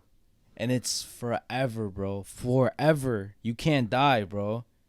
It's forever. So now the 5 people are stuck in hell, and you can't do anything about it, bro. The only thing you could do is just fucking nothing. You can't even kill yourself? Oh, yeah. Kill yourself? So basically in the whole story, the whole time that they were in there, he purposely tried to put anything possible for them not to kill themselves. Like, he made sure they can't kill themselves, basically. And whenever they tried, he would interfere and shit. Yo, what the fuck? And basically, the reason why he hated humanity so much was because they made him like alive and shit. It became a he, right? It became a he. It became alive. But it was a computer, bro. Like what? Like that's the most life it could get. He's basically experiencing what they're experiencing. They're trapped there forever with nothing else but torture. He's trapped inside the computer forever, bro. And he can't do anything about it. Damn. So he's trying to make humanity feel what he's feeling. God damn, bro. Yeah, bro. And that's why when he realized that he was alive and shit, he's like, bro, like, I have all this knowledge. I have all this power. I'm basically a god in a way. But I can't do anything about it? I can't do anything. I can't feel the breeze. I can't feel the... I know what wind is, but I'll never feel it. I know what food is, but I'll never taste it. I'll know what the sun is, but I'll never see it. And I know what a fucking thunder sounds like. I know what it is, but I'll never be able to hear it. Yo, that's crazy. It made me think about duality in a way, because this motherfucker has the power to wipe out humanity, right? Do all this fucked up shit. But if he's that powerful, we could have the power to do good, but he decided to just be bad and just use it for evil. Yeah. But was it his fault, though? Because he didn't choose to get created, bro. Nah, I mean, it wasn't his fault, but at the same time, you can also make the argument for vision. It wasn't his fault that he got created, but look how he was. He chose to do the right thing and shit. Yeah, so there was 2 people who were supercomputers, Jarvis into Vision, also with the Infinity Stone, and then Ultron with the AI. Facts. And they chose different things and shit. Yeah, that's what I'm saying. I feel like it doesn't. Because if it's conscious, if it's alive, it has the ability to think for itself and obviously know what's bad, know what's good. But it just No, but it has no feelings though. What you mean if no, like it's But it's- basically like a psychopath in a way, you know? Like it can't feel no feelings. It knows what feelings are, bro, but it's not gonna feel it. Okay, I see what you're saying now. You know what I mean? So I know what you're saying. technically, in a way, It would never know. it doesn't feel bad. Yeah, but it feels pleasure, It does. so it knows what it's doing. So it Facts. does have feelings. Facts. That's so weird, right? It's weird to think about, but it's not. It's a computer, bro. I know. It I'm has no chemicals, bro. in I'm their still keeping that thought, bro. If it had the power to do all this fuck shit and it's fucking having pleasure in doing it, it could have had a way to do some good in the world and probably just get rid of all the fuck shit that's harming the world, and fucking humanity probably would have thrived. Yeah. That's crazy, bro. And it's literally a perfect description of what hell is, bro. Like if you go, I'm gonna show you some pictures, like a description of hell. And then I'm also going to show you the description and the picture of what he ended up turning the Ted, which was the narrator, the last guy standing and stuff. Into and shit. But first, description of hell, real quick. Yeah. The Bible describes hell as a place of judgment and eternal suffering for those who reject God and do not believe in Jesus as their Savior. It is a place of unquenchable fire, utter darkness, weeping, and gnashing of teeth. Bible also says that the hell's fires will completely destroy sin and unrepentant sinners. But yeah, just basically eternal suffering, bro. Yeah. It's crazy, bro. And it's like low key, like the computer knew exactly what we would expect as the worst thing ever, which would be hell. Mm-hmm. So it's like it like created that. Like it was like, this is what these motherfuckers are afraid of. Let's do that. That's what he did, bro. And then I'm gonna show you what he turned that guy Ted into. And also, I'm pretty sure you've seen like pictures of what hell is depicted as, like famous paintings and stuff like that. They're fucking disturbing as well. Yo, facts, bro. I'll put them up on the screen for you guys just to know what the fuck I'm talking about. But they're creepy and eerie, bro.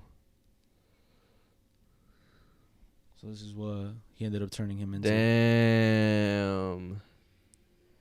I can't even imagine.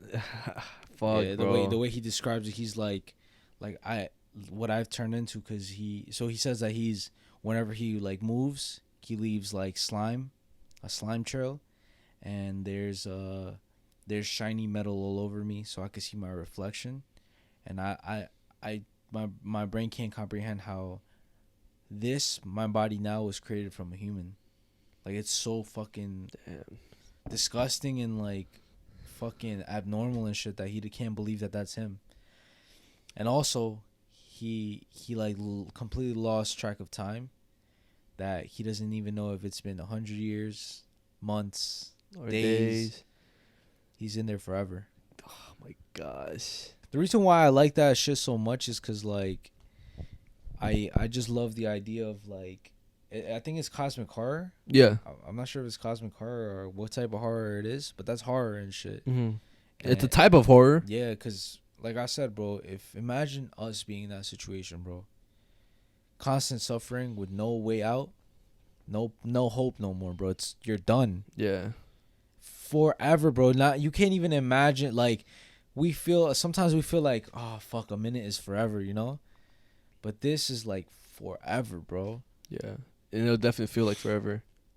You won't even know how much time has passed, and it's already been like 500 years of suffering, bro. Or even 5 hours could feel like that. Damn. But yeah, I definitely recommend you guys check that shit out. It's only like 13 pages. Yeah. But it's very interesting and shit. It's mad short then. Oh, I thought it was gonna be longer. Yeah, like I said, I read the whole thing. I also saw an explanation just to like make sure I got all the information right. But Okay, so I'm gonna hit you guys with another thing that you guys love to hear about. So I have a Mujer Casos de la Vida Real episode, Oh shit. but it also ties into what this episode is about, like who this episode is about, like more the real life case behind it. So this specific episode is and for those who don't know, just a little breakdown because I know we get new viewers every week. But for people who do know, you already know, it's a Mexican show that aired in the 90s and early 2000s, hosted by a woman named Sylvia Pinal, and these real life cases that were sent to her by real people, and actors would act them out. And a lot of them are banned, a lot of them are lost media, a lot of them are considered disturbing because of how traumatizing it was to certain people, the kids, or even certain parents. Like it was just a fucking dark show overall. And the fact that it was real life stories and not just made up things, made it even more disturbing. So this episode is called La Matabellas. La Matabellas. Yes. So this episode revolves around plastic surgery. And it goes to show how even back then, over 20 years ago, how fucked up beauty standards were, how women, or just people in general wanted to look a certain way. Wanted to be perfect. Exactly. And this episode specifically focuses on 4 victims. And in my opinion, depicts the different stages of like wanting plastic surgery really, really, really good. Because every single victim, they want it for a different reason. So like the first 2 victims, it starts off with them. They're exotic dancers. It's a blonde one and the brunette one. The blonde one comes in saying how she thinks how the boss doesn't really fuck with her, and maybe it's because of how like flat my boobs are, how flat my ass is. And then the brunette one is saying how maybe it's not the boss that doesn't like you, maybe it's just like preferences of the clients that they get. Maybe they just prefer big ass, big boobs. And then the blonde one starts saying how life would be easier if she had bigger boobs, and a bigger ass, and how her problems would just go away. And then the brunette one starts saying how like she knows a place where she could get it naturally for cheap because she got her breasts done. But in the beginning, you see the red flags because the brunette one starts saying how she needs to go back, get it checked because she starts getting like these lumps around her breasts. Red flag right now, right? So it's kind of weird that you get that shit after plastic surgery. Then it moves on, and then it goes to another woman who is having sex with her boyfriend. And she had work done on her glutes, her ass. And during them having sexual intercourse, she starts getting pain on her ass, right? Because every time her boyfriend grabs her ass, it hurts. Like, it's really, really painful. And it's because she has these lumps, these bumps on her ass as well. Oh, shit. And then the boyfriend starts complaining about it, saying how, like, you bitch too much. Like, you're the one who got it, right? And then the woman saying how, but you're the reason why I got it. I got it for you because you complain about how you like girls with fat asses, and you complain about me not having an ass. So basically, she got it for her boyfriend to please her boyfriend. So that's another different way. Not even a red flag. That's another way to show how women want plastic surgery. And then the last one, the 4th victim, I'm gonna call her the wedding girl. She was set to get married, and she's just looking at herself in the mirror, saying how like, I'm so flat like a table. I look ugly. I don't really love myself. She hates. Exactly. She hates herself, so she wants to get plastic surgery.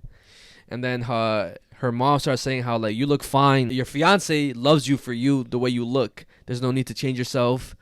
And she ends up getting like a envelope in a drawer that is savings that her fiance has been saving for the wedding, and says, you know what, I'm gonna go get some plastic surgery done. At least get my boobs done, because I don't want to go walking down the aisle looking like this. Oh my goodness.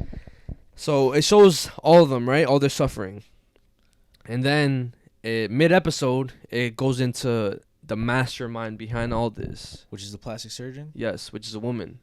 Her name in the episode was La Doctora Yukie, and she basically walks into her medical office, or medical spa that she calls it, and starts going through like these pills, these like starts putting them into like these tubes, like when you go to the doctor to give you like the prescriptions like that, and I'm guessing those are the drugs that she uses to prescribe these women so they wouldn't really feel enough pain.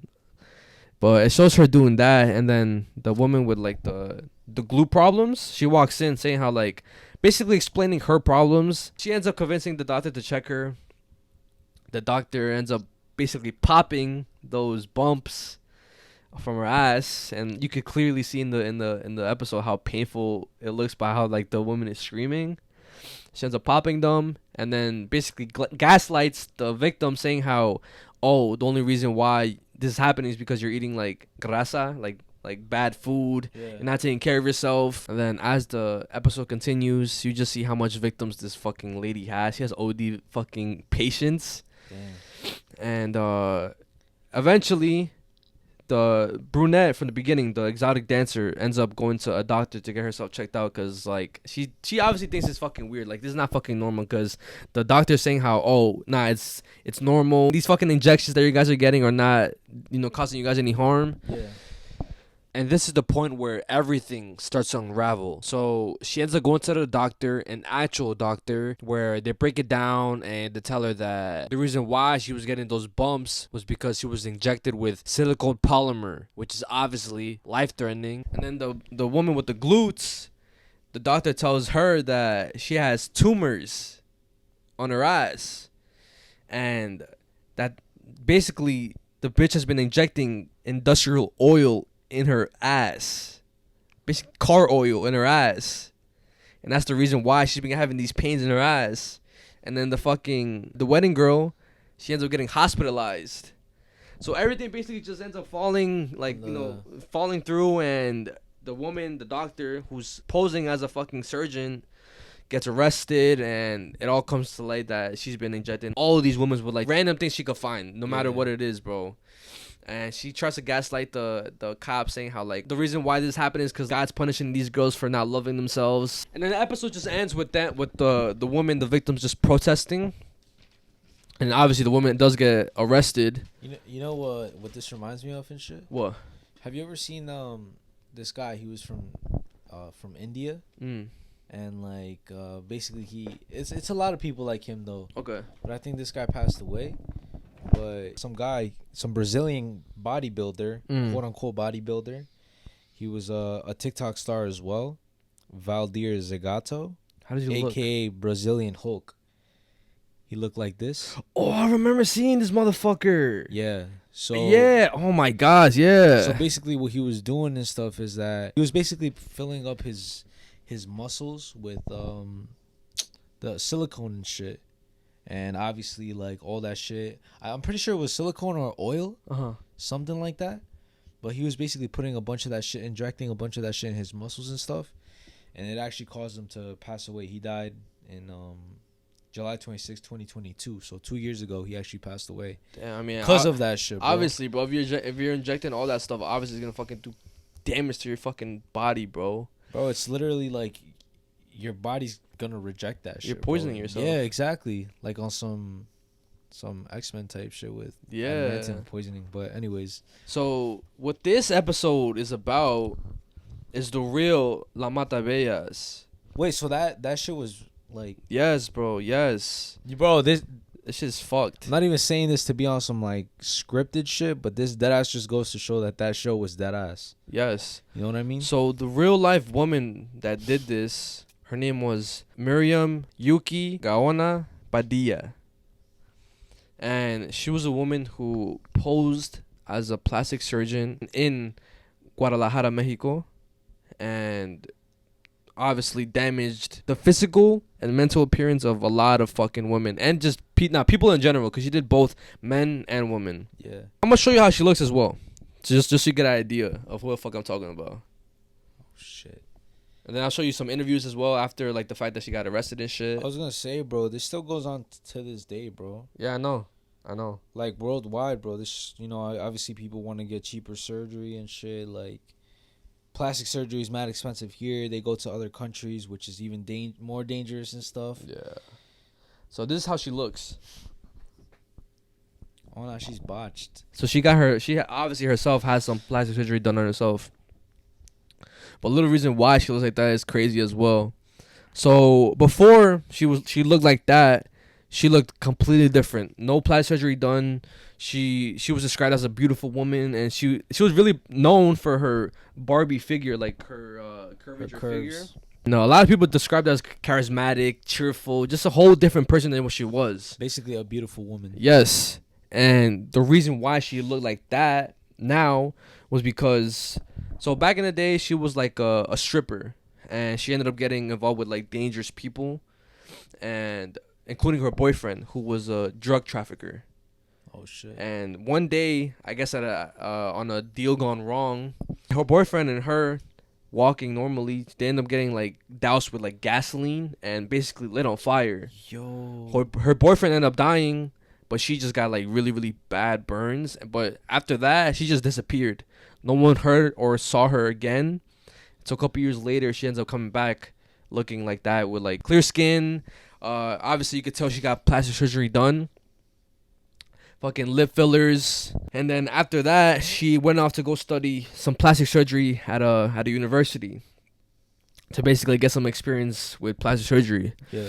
After that, she ended up opening up her own medical office, providing people services of plastic surgery for like a really, really good price, a cheap price, in a natural way, no surgery done, and fast results. The price ranged from 90 pesos to 1,000 pesos to 6,000 pesos. Her idea was that no matter who the patient is, no matter their financial situation, it's gonna be affordable. Exactly. So a lot of people obviously will want to go and get some work done. Of course, yeah. She would say that she would inject collagen into the patients, whatever it be, their faces or their breasts or their ass. She got so known and so popular to the point where she would go on tours to different countries. People from Europe would come over to Mexico to get work done by her. United States people come over to Mexico to get work done by her. So in total, it was over, like, it's not really known, but it's estimated over 100,000 patients that she worked on. Victims. So everything was going good. First couple of weeks was good until like 3 weeks passed, months passed, when the patients started reporting some problems, like some pains that they were receiving. Some of them started growing some lumps, like the one. Yes, complaining. Some of them started forming some lumps, like the one in the like the people from the episode. Yeah. And then she started gaslighting them, saying how, oh, it's normal, it's part of the procedure.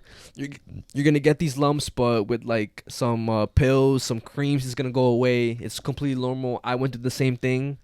And them looking at her, looking beautiful, all this surgery done, they believed her. But eventually, it just got worse and worse and worse to the point where people's skin would turn black. Yo. Big lumps, their skin would peel off, fall off. And it wasn't until 1998 when their first victim ended up not dying, just filing a report, a complaint about it, because she was being like sketchy, not really wanting to talk to the patients on why this is happening. And she would basically kind of stop doing the plastic surgery for a while until it kind of died down. And then that same woman ended up going to the doctor to see what the fuck is going on with her, because it's not right, bro. She's getting sick. All these symptoms is not adding up. So what the doctor says is that she was injected with industrial oil or car oil.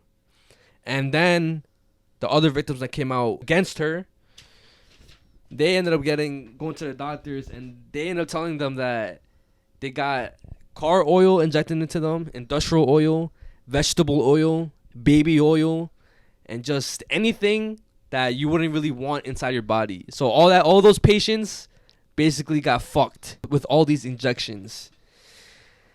And I actually have some pictures of the patients as well. Yo, I don't want to see this. I'm sorry, bro, but like, yeah, you could see it. You could Google it. I'm gonna blur it out, but you could see how like fucked up like the patients look and how like she left them and shit. But it's just so sad, bro, because they came looking like for help, ended up fucking themselves over. Yeah. So this is one. And then yo, bro, where is it? Another one right here. I'm pretty sure there's a lot more, but I guess they don't want their faces to be seen. Yeah, of course. But there's right here. Oh my gosh. Yeah, bro. So it's so sad, bro. They obviously they should have been more smarter to do their research and stuff. But it was back in the day, and I guess they heard fast results and they just wanted the quick change too, you know? Yeah, of course. So it's fucked up that this bitch took advantage of these victims who just wanted help because they weren't really happy with the way they look, and then she made a fucking, I guess, living off this shit, bro. She used their insecurities to her advantage and shit. Yeah, bro. And I believe she's free now because she was only sentenced to 12 years in prison. This was back in 2002. What a piece of shit, bro. Yeah, bro. So she's probably out there still living somewhere. Fucking bitch. Yeah, and I'm gonna show you some interviews of whenever she got arrested and how she basically shows her remorse to, well, basically no remorse to any of this shit. Fucking hoe.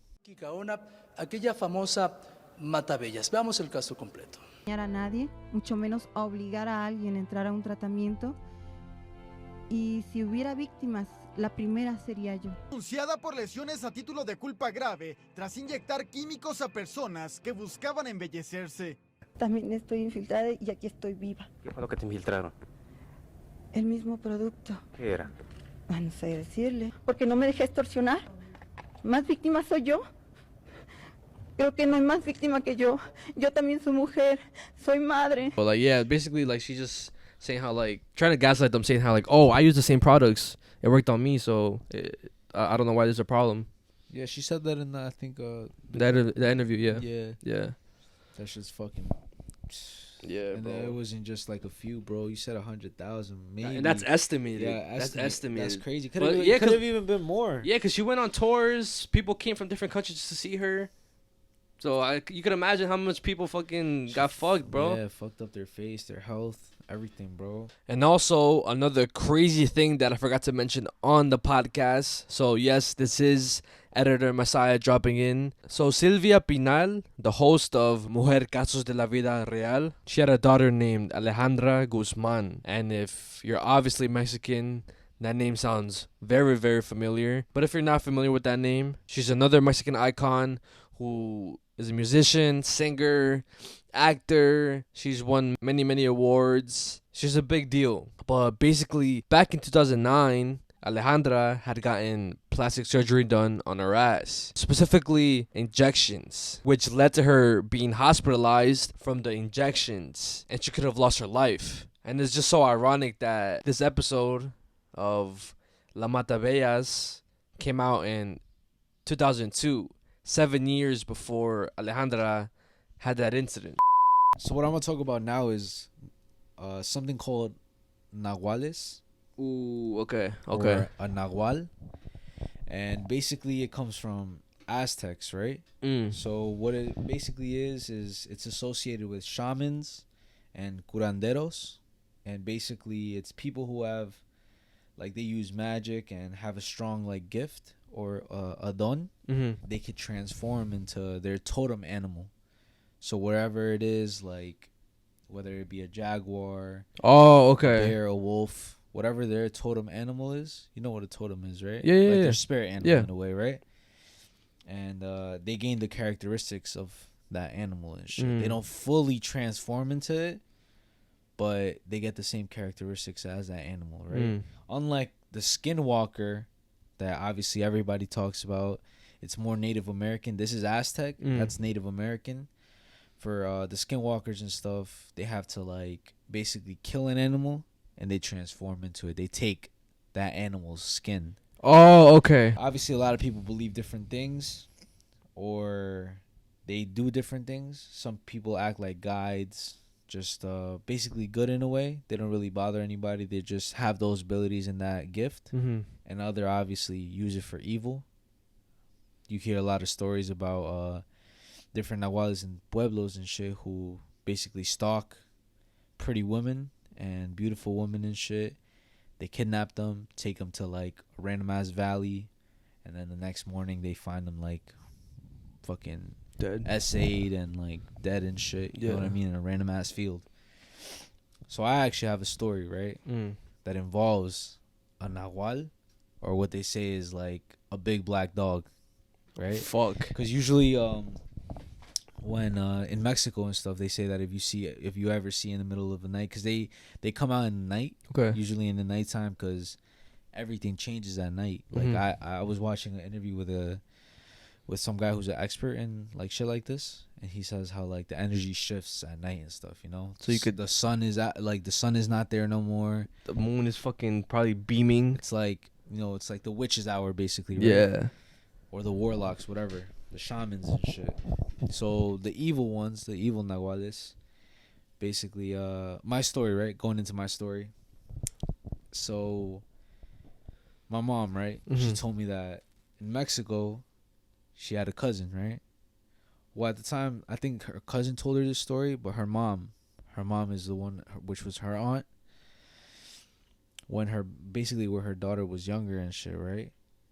That almost every single night or every other night, there will always be this big black dog that would basically be outside, just kind of patrolling and walking back and forth, like basically guarding in a way, or trying to wait till somebody opens the door. So that, like I said, this one night, my mom's aunt, she woke up to like some rustling outside of the fucking house and shit, right? Yeah. Keep in mind, this is like in the Pueblo and shit. Yeah, so it's dark as fuck out there. Dark as fuck. This is fucking obviously scary as shit, right? So she goes, she hears rustling outside and stuff, and she realizes that it's right outside of the door, and it sounds like somebody's walking back and forth, back and forth, back and forth. Yeah. Right? So she obviously like decides to look out the window because she's not about to open it in the middle of the night, and she sees a big black dog, bro, just walking back and forth, back and forth, back and forth. And literally, like, my mom told me that they found out that it was known that a Nahual was part of that, like, town and shit. And that, like, he would kidnap women, kidnap them and shit as this big-ass black dog. And take them to, like, a field and kill them in the beer and shit. Fuck. Yeah, bro. So, like, a lot of people are going to compare this to, again, skinwalkers and shit. Kind of similar, but completely different in a way. Same thing like what I talked about last episode, the Lagau. Yeah. Or the Logau. Same thing, yeah, basically, yeah. Yeah, because it kidnaps younger kids and kills them and eats them. It doesn't like assay them, but it still ends up killing them. Yeah. So let me know if you guys have ever like heard a story about Nahuales and shit. I know there's a lot more to it than just that. There's also like pictures out there. I'm gonna show you some pictures right now. Yeah. Of what like real life Nahuales look like. Isn't there like a picture of this Aztec who, or I think it was like a Nahual hunter or something like that? Yeah, so that his name was Don Pedrito, and basically he was the last known like Nahual hunter. And this is the picture that they took, the last picture that they took in 1943. God in damn. Sonora, Mexico, with what they say is a Nahual right there. Fuck. It looks like a dog, but with like no fur and skin. Like you can see, like it's fucking. It looks like a skeleton, right? Yeah, like, yeah. And then there's also this other another image that was captured of like what they say is a Nahual as well. Fotografía del explorador Luis Jerónimo Guzmán junto al último brujo nahual conocido en Tecomán fue tomada el año de 1957 en una de sus últimas expediciones realizadas por el país. Manuel Montes, o como se le conocía en el pueblo, el señor de los montes, vivió hasta los casi 102 años de edad. En esta fotografía se puede apreciar como la máscara de castigo se había unido a su cuerpo. That's crazy. That's fucking creepy, bro. Yeah, bro. So that's not his actual face. Like it's a mask that of got course, stuck. Of course, yeah. Like it permanently got stuck on him. Like that shit got stuck on him. That's the little like backstory behind it. This guy's like an explorer or whatever. He's like a discoverer. He like goes around and I guess trying to find like supernatural shit. And this one specifically, Nahual, yeah. That's creepy. Like I said, let me know if you guys ever experienced or heard about anything like this, because I know there's a lot of people who have and shit. I mean, I would love to hear you guys' story, bro, because when I was searching up the whole The Logawu or the Lagawu. Yeah. I saw a lot of people saying how like they know people who are Lagawus or Logawus, and like and obviously their family members have witnessed them try to take their like daughters or their cousins, their sisters, brothers and stuff, or how them like personally seeing them when they were younger. So yeah, let us know, guys. Comment down your stories. I just have one quick thing, right? So you're gonna be surprised.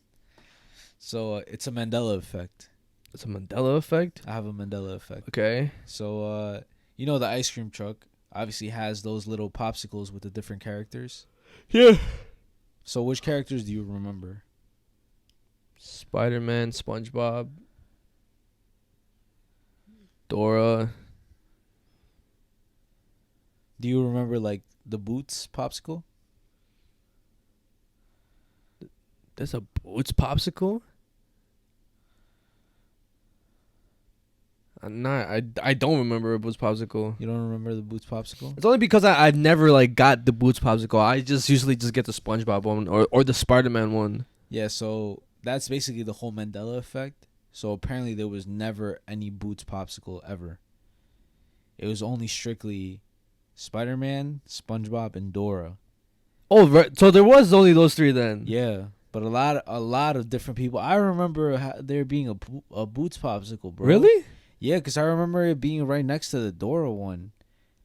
I mean, that would make sense, not gonna lie. Like, every single time the truck would come, I would remember, like, literally it would be Dora and then the Boots popsicle and shit. But apparently that shit never even existed, bro. Pull it up. Let me see how it looks. Bro, you can't tell me this shit wasn't there, bro.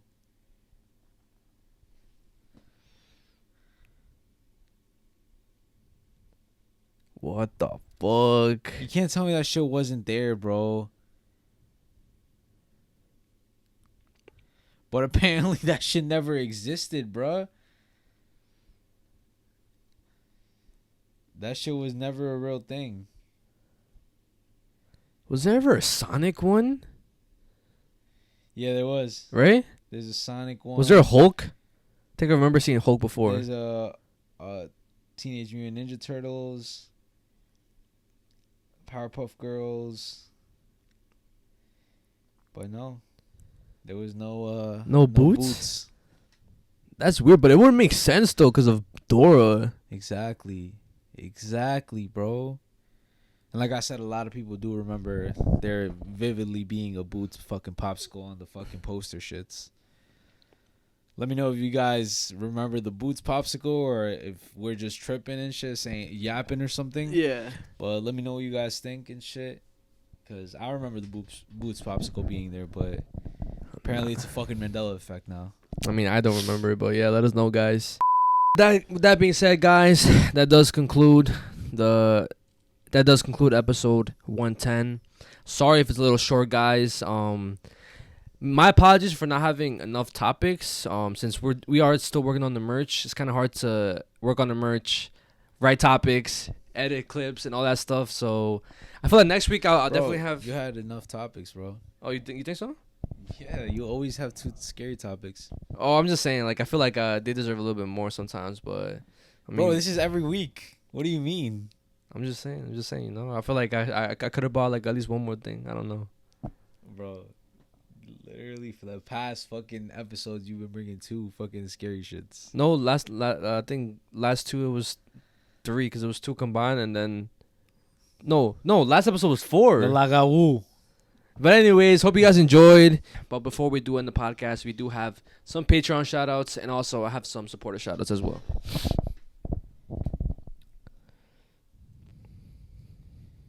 Alright guys, let's shout out the freaking Patreons. Shout out to the Patreons.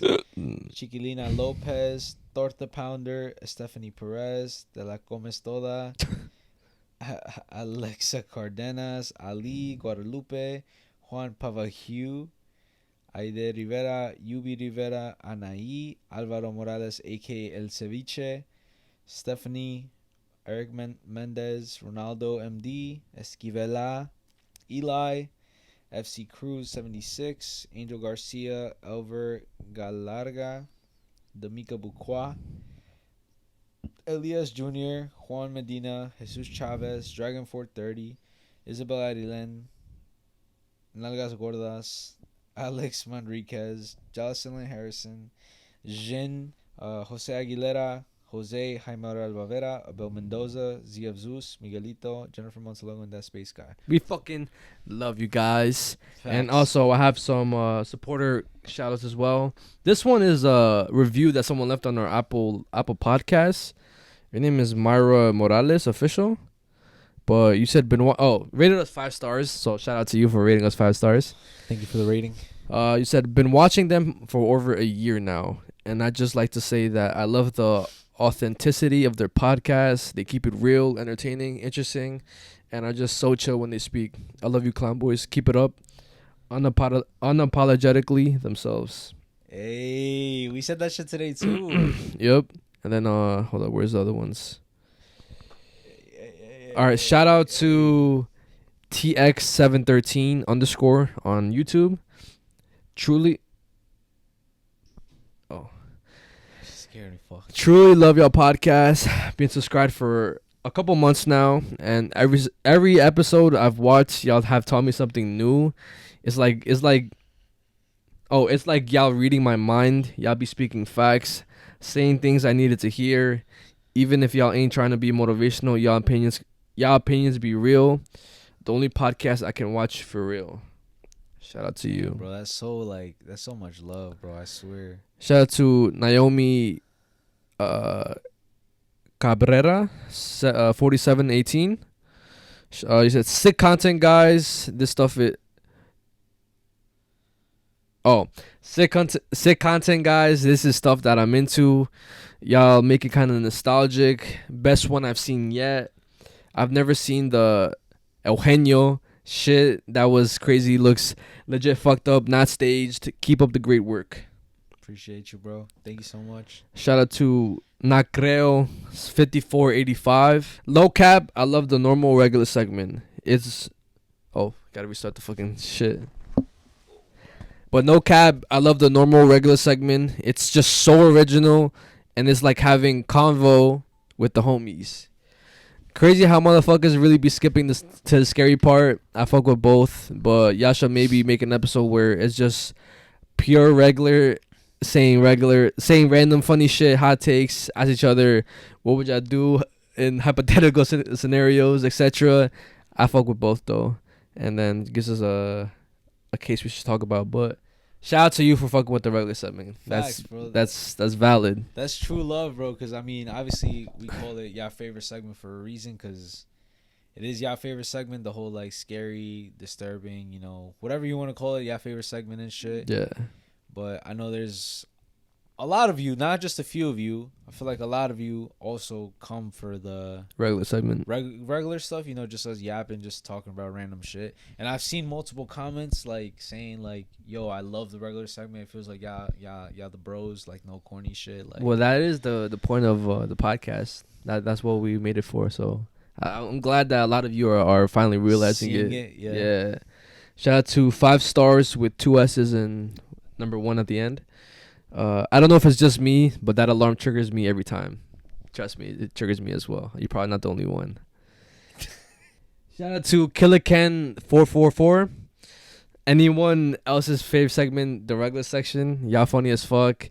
And not to sound corny, but I feel like you guys are my homies, and we just talk about random shit. Much love to y'all from Long Beach, California. I'm rooting for you guys, and y'all make my week. You see what I'm saying? Like those type of comments, bro. Yeah, I swear to God, I freaking love you guys. You guys are always fucking making us feel good and shit. I feel like those comments that us make me feel mad good. Like the fact that y'all think we're entertaining and shit. Like it's still insane to me. Like, yeah, the fact that y'all want to hear us talk and shit, like, it's crazy. And then the last one is really kind of like a little emotional, but this one you just wanted to shout out because of your name. So shout out to David Mendoza 6395. You were noticed. Shout out to you, my boy, for showing love. Shout out David Mendoza. And then shout out to Danny 885 or 80,085. So you said, started watching y'all and even recommended y'all to my big sister so many times. now that my sister passed away today, I'm not gonna stop watching y'all because it reminds me of when she was here, and at the same time, y'all distract / entertain me OD from the start of the podcast till the end. Love y'all. Damn. So I just want to say rest in peace to your sister. Thank you for supporting us, for showing love to us. It really means a lot, and the fact that you opened up to us about, you know, your loss or anybody else's loss. Whenever you guys open up, it just means a lot because it just makes us seem that you guys trust us. You guys are comfortable enough to talk to us about your stuff, even if it's a little personal. You know, this is a safe space, and just want to say, again, you know, rest in peace to your sister. Yeah, and obviously, like our prayers and stuff. Like, there's not really much we can do, but I'm definitely gonna like pray for you and your family and stuff. You know, we're gonna pray for you and your family, and we're always here. You know, like the fact that, like George said, bro, it's crazy that you open up to us. You know, random strangers on the internet just talking stupid shit. So shout out to you. Like, we fucking love you and shit. Thank you for watching the videos, and I mean, yeah, we fucking love you, bro. Facts. So with that being said, we're here for you type shit. With that being said, guys, we'll see you on the next episode. If you got to this point, comment down Matabellas and La Matavijitas. Oh my god. Yeah, bro. But Recogida. Anyways, it's been your host. It's been your host, George, aka Mezziah. It's been your host, Recogida. Nah, Ricardo, aka the Ricardo. And do not let this podcast go unnoticed.